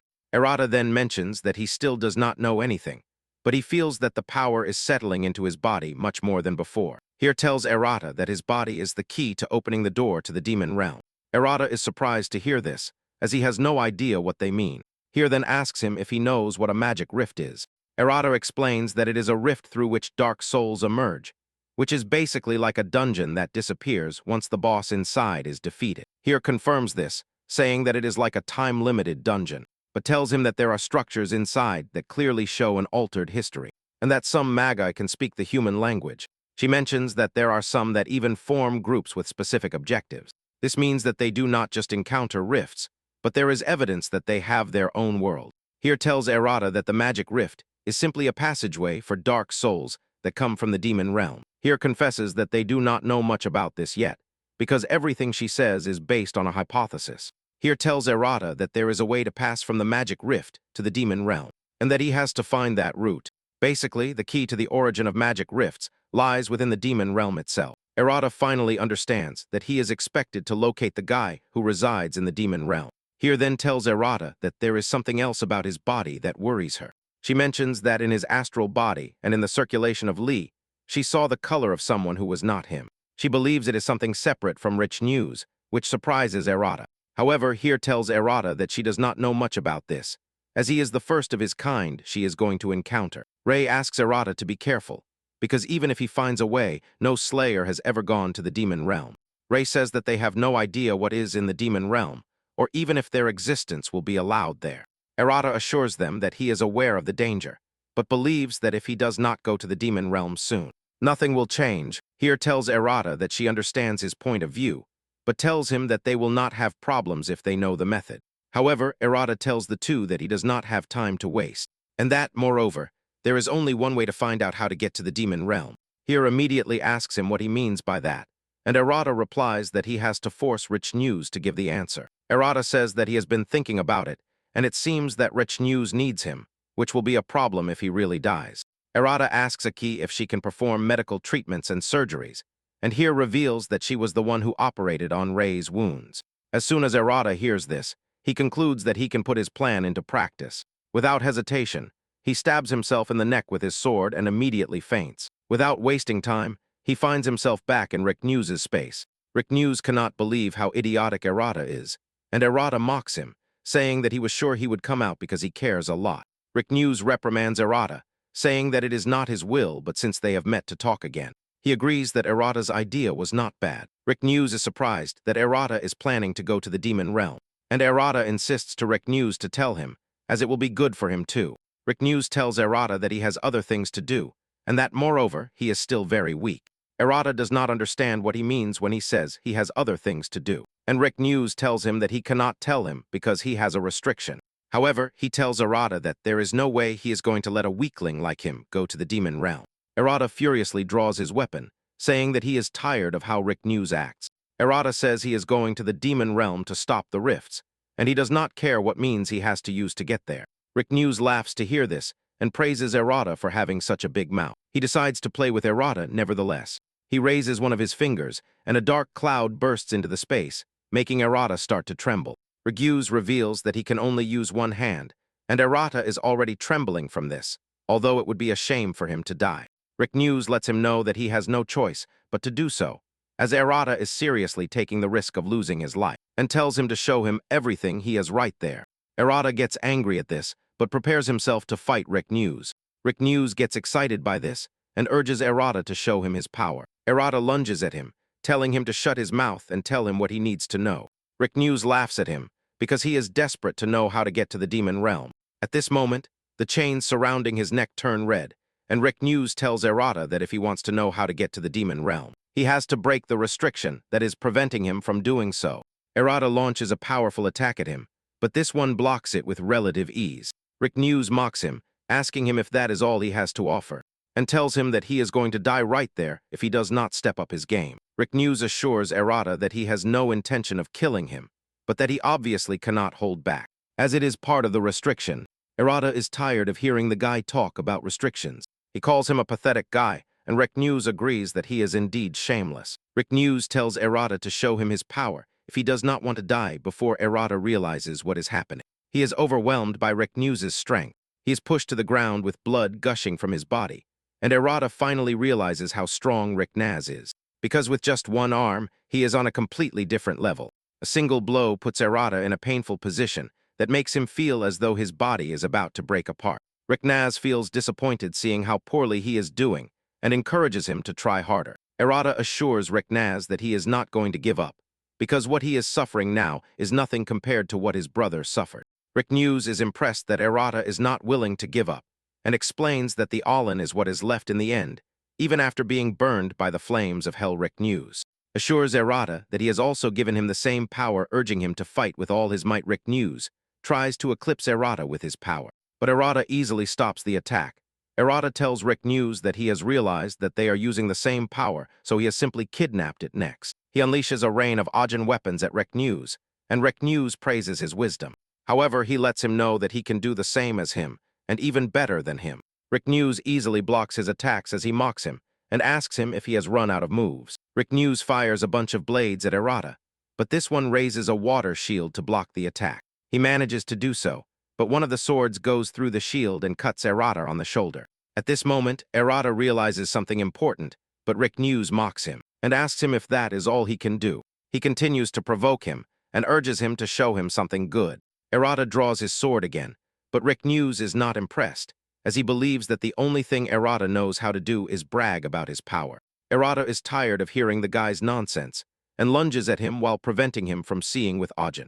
Rick News is not impressed, as he believes that Errata is just trying to take him by surprise with cheap tricks. Rick News remains calm as a large number of weapons fly towards him. He tells Errata that it does not matter how many copies he makes, but suddenly he starts to regret his words when Errata appears in front of him.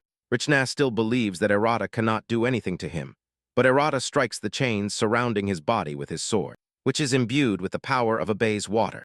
This immediately breaks the chains, which surprises Rick News to the bone. Errata is excited to have succeeded, and just as he suspected, Rick News's control over Ajin does not work with the power of water.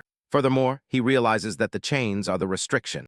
Rick News laughs heartily as he realizes that Errata mixed the power of water and used everything else as a decoy. Suddenly, Errata realizes that his arm is filling with Ajin, and Rick News tells him that this is an opportunity for him to absorb all the power he can and become stronger. Rick News lets him know that it is up to him to bring out the true power of Ajin. Meanwhile, outside, Here has finished repairing the damaged tissue of Araf's neck, and now they just wait for him to wake up. Ray is already worried because several hours have passed. Suddenly, Errata comes back to life, screaming as if he had seen a ghost. Ray rushes to see how he is, but he bravely tells her that he is fine and that his injuries do not even hurt. He is about to continue talking when Rei slaps him in the mouth. Here is surprise.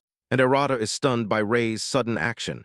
Rei yells at him, telling him to stop acting as if no one would be sad if he died. Furthermore, she lets him know that Abe could die if he also passed away. Arata realizes that Rei is doing this out of concern for him, and apologizes for being so insensitive. Rei tells Arata not to worry her like that again, as he is a member of her guild. Arata agrees to behave, but suddenly, the cheek Rei has slapped him on starts to hurt, and he is forced to scream in pain.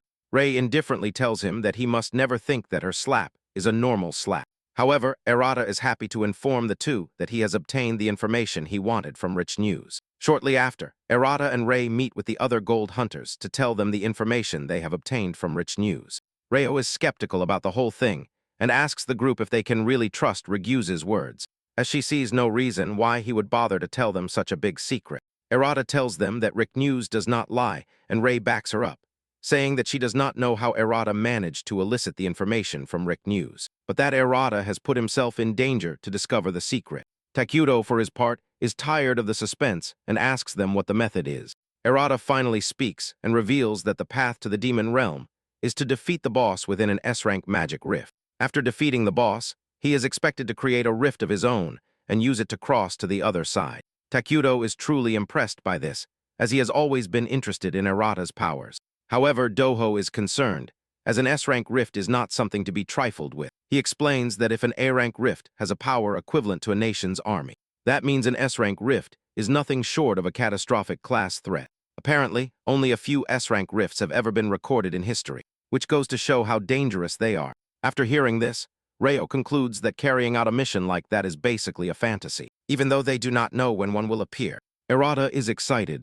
Ryo then tells them that the real problem is not when an S-rank rift will appear, but that it all depends on Arata's strength. Ryo lets him know that he stands no chance against an S-rank opponent. It turns out that every time an S-rank rift appears, at least 2 gold hunters are requested to handle the mission of eliminating it. As for bronze and silver rank hunters, their survival rate is nil. Despite what he just heard, Arata is still determined to get to the demon realm no matter what. Arata says he wants the days of fearing rifts to end. Dojo agrees with him and says that for the first time, hunters might be able to go on the offensive, instead of always waiting for rifts to surprise them.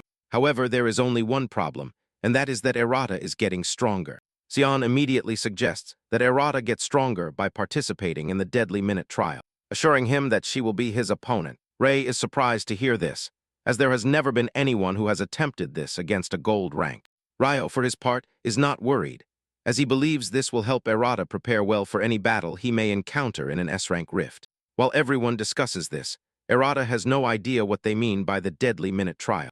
Dohu explains to him that it is an extreme survival trial that is used when one is requested to take on a magic rift of a higher rank than their own. Given that Arata plans to enter an S-rank rift, Dohu believes it is something he can undoubtedly face. The Deadly Minute trial is basically a trial where you have to survive for 1 minute against 3 higher-ranked hunters to meet the minimum survival requirement for the mission. Since they do not know when an S-rank rift will appear, Daju believes they must prepare so as not to miss the opportunity when it finally does. Even though the entire trial is dangerous, Arata does not mind accepting it. Shortly after, they carry out the trial, and Arata only lasts for 10 seconds, before being knocked out by a combination of attacks from Dojo, Tokudo, and Shin. Later, at the Navy Guild, Rei puts on her training gear and tells Arata that he has been fighting with his own style, but that it is time for her to teach him something more. She assures him that she is going to instill the fundamentals of everything he needs to know. Instead of being scared, Arata gets excited about this. Rei then explains that the most important thing for an ability is the image, which must be clear, precise, sharp, and razor-like. Rei continues to explain in childish terms, so that Arata can understand what she is trying to say, but he seems totally lost. Once the theoretical explanation is finished, she tells him to face the water wall and perform 10,000 basic abilities. She lets him know that he will get a great reward if he does quite well.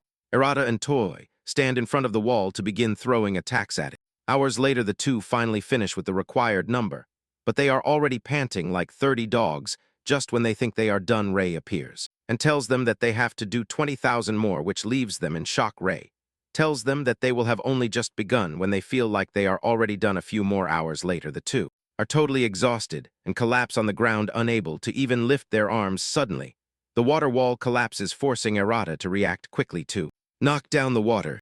Arata is surprised that he is still able to activate an ability out of pure reflex, even though he believed himself to be totally exhausted. Rei is impressed by this and explains that what he just did is what decides life or death. Later, Arata heads to the Lion Flam Guild. Wario tells him that he is about to cook him because last time he held himself back. With all the excitement in the world, Ryo reveals that the special training they are about to begin is a test of searing endurance. The infernal hell.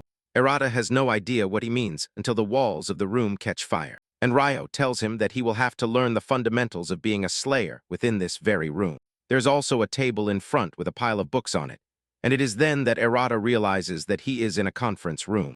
Ryo tells Arata that the purpose of the training is to ensure that he can maintain his composure even in extreme situations, and still be able to analyze and think. He urges him to burn with a cold heart, and Arata is literally sweating buckets just from reading in such a hot room. Every time Arata is about to say that he is tired or exhausted, Ryo yells at him to shut his mouth and focus on the training.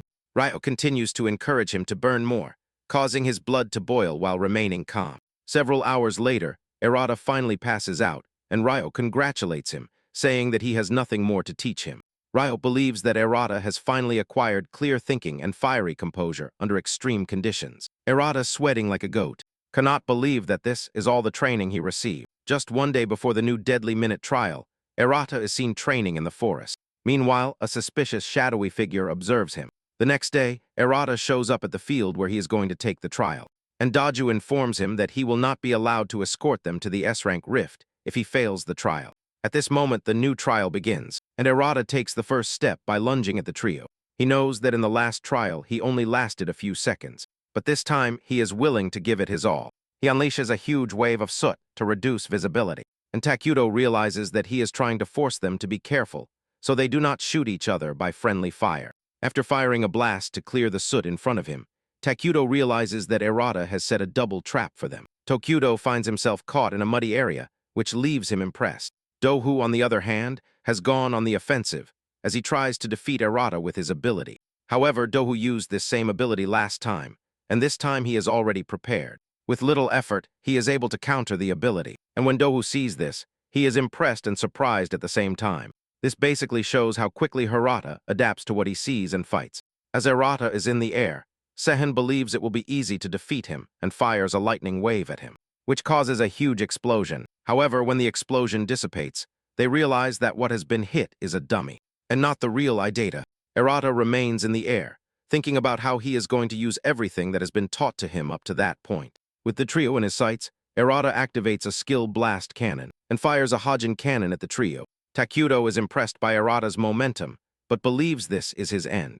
The trio unleashes their abilities at the same time, causing a huge explosion. At this moment, they have just reached the 42 mark in the trial, and Ryo believes it is a great improvement. But it is still a failure. In the end, however, everyone is shocked when the explosion dissipates, and instead of seeing Aretha charred, what they see is a rift in the air. When they realize what is happening, Aretha has appeared behind them. His right arm glows with a dark color due to the gym, like that of a demon, and he is sweating from having surpassed his limits. It turns out that the training he received from both Rei and Ryo worked well. Just as he is about to rest, the trio lunges at him at the same time, intending to finish him off. But Arata easily disappears this time, using another rift.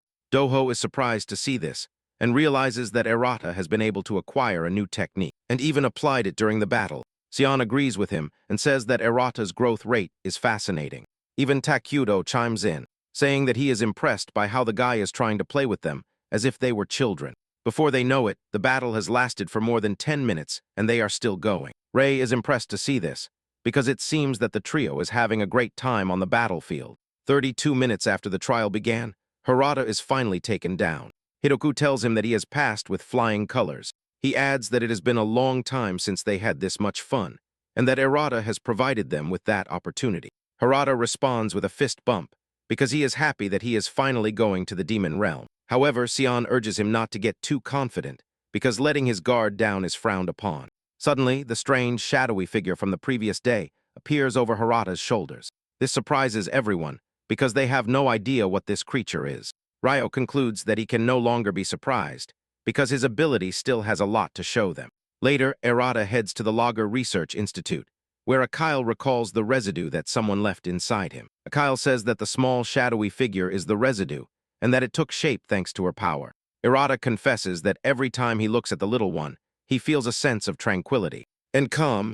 Akyle says that the little one has just been born, but she is quite sure that it is going to grow and change. He then suggests that Irata name the creature, and he decides to name it Piggy. With all this settled, Ray suggests that they go out and have some fun to his surprise. All of their acquaintances, including the Golden Slayers, are present at the fun party. Ryo tells Irata that they are holding the party to celebrate him passing the exam. Sion soon joins the conversation, acting very sweet towards Irata as she asks if he would like to be with her as an older sister. However, Ray quickly ruins any plans she has by getting between them. Ray tells Sion that she cannot be considered an older sister at her age, but Sion retorts, reminding Ray that she was the one who boldly hugged Irata in public. The tension continues between the two, as everyone else has fun. Later, Dohu tells Irata that they need to decide who will accompany him to the S-rank rift. When it finally appears, he lets him know that only one person will be able to follow him. As he is the one risking his life, he will also be the one to choose who accompanies him to the S-rank rift.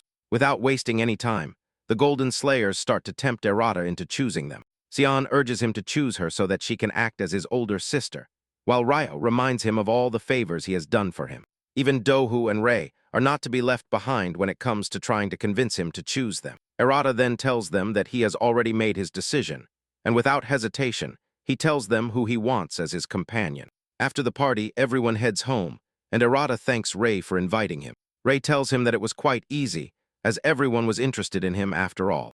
Irata confesses that being surrounded by everyone made him feel as though he finally had a family of his own. He mentions that his brother was the only family he had. He has now decided that he has to become stronger to protect the people who are important to him. Moments later, Irata reminds Ray that she is going in the wrong direction, and no one can blame her, as she has a very bad sense of direction. With this, Irata passed the trial, and the next few weeks were spent waiting for an S-rank rift to appear. But unknown to them, something interesting happened in Takatara's cell. He received an invitation from a strange individual from the demon realm. Months later, an S-rank magic rift finally appears, and Irata finally has the opportunity he has been waiting for. Dohu tells Irata that everyone is counting on him to succeed, as he stands in front of the rift. Ready to enter, Tokudo appears and tells Irata to do his best not to die. From the interaction between the two, it seems that Tokudo is his escort into the S-rank magic rift. He did not receive the blessing of light, nor did he become the chosen hero with a golden aura. All he obtained was Ajin, that which remains after fire, and is usually considered mere residue by everyone. However, Ajin is that which survives even hell, and therein lies its true strength. Irata is not seeking fame or titles, nor the recognition of the guilds, because he only has one goal, to bring back his brother from the place from which no one returns. But the path to the demon realm lies through an S-rank rift, a catastrophe where even the Gold Slayers enter in pairs, and do not always come out alive. He is weaker than them, less experienced and still considered an irregular, but he possesses something that many have lost, the determination of someone who has already lost everything, and who is no longer afraid of burning. The real question is not whether he will have enough strength, but what will happen when his soot is no longer just an attribute, and becomes something much darker and more dangerous. In front of him opens the S-rank hell, and this time he does not enter as a victim of fate, but as someone who has decided to never lose anyone ever again. Subscribe to the channel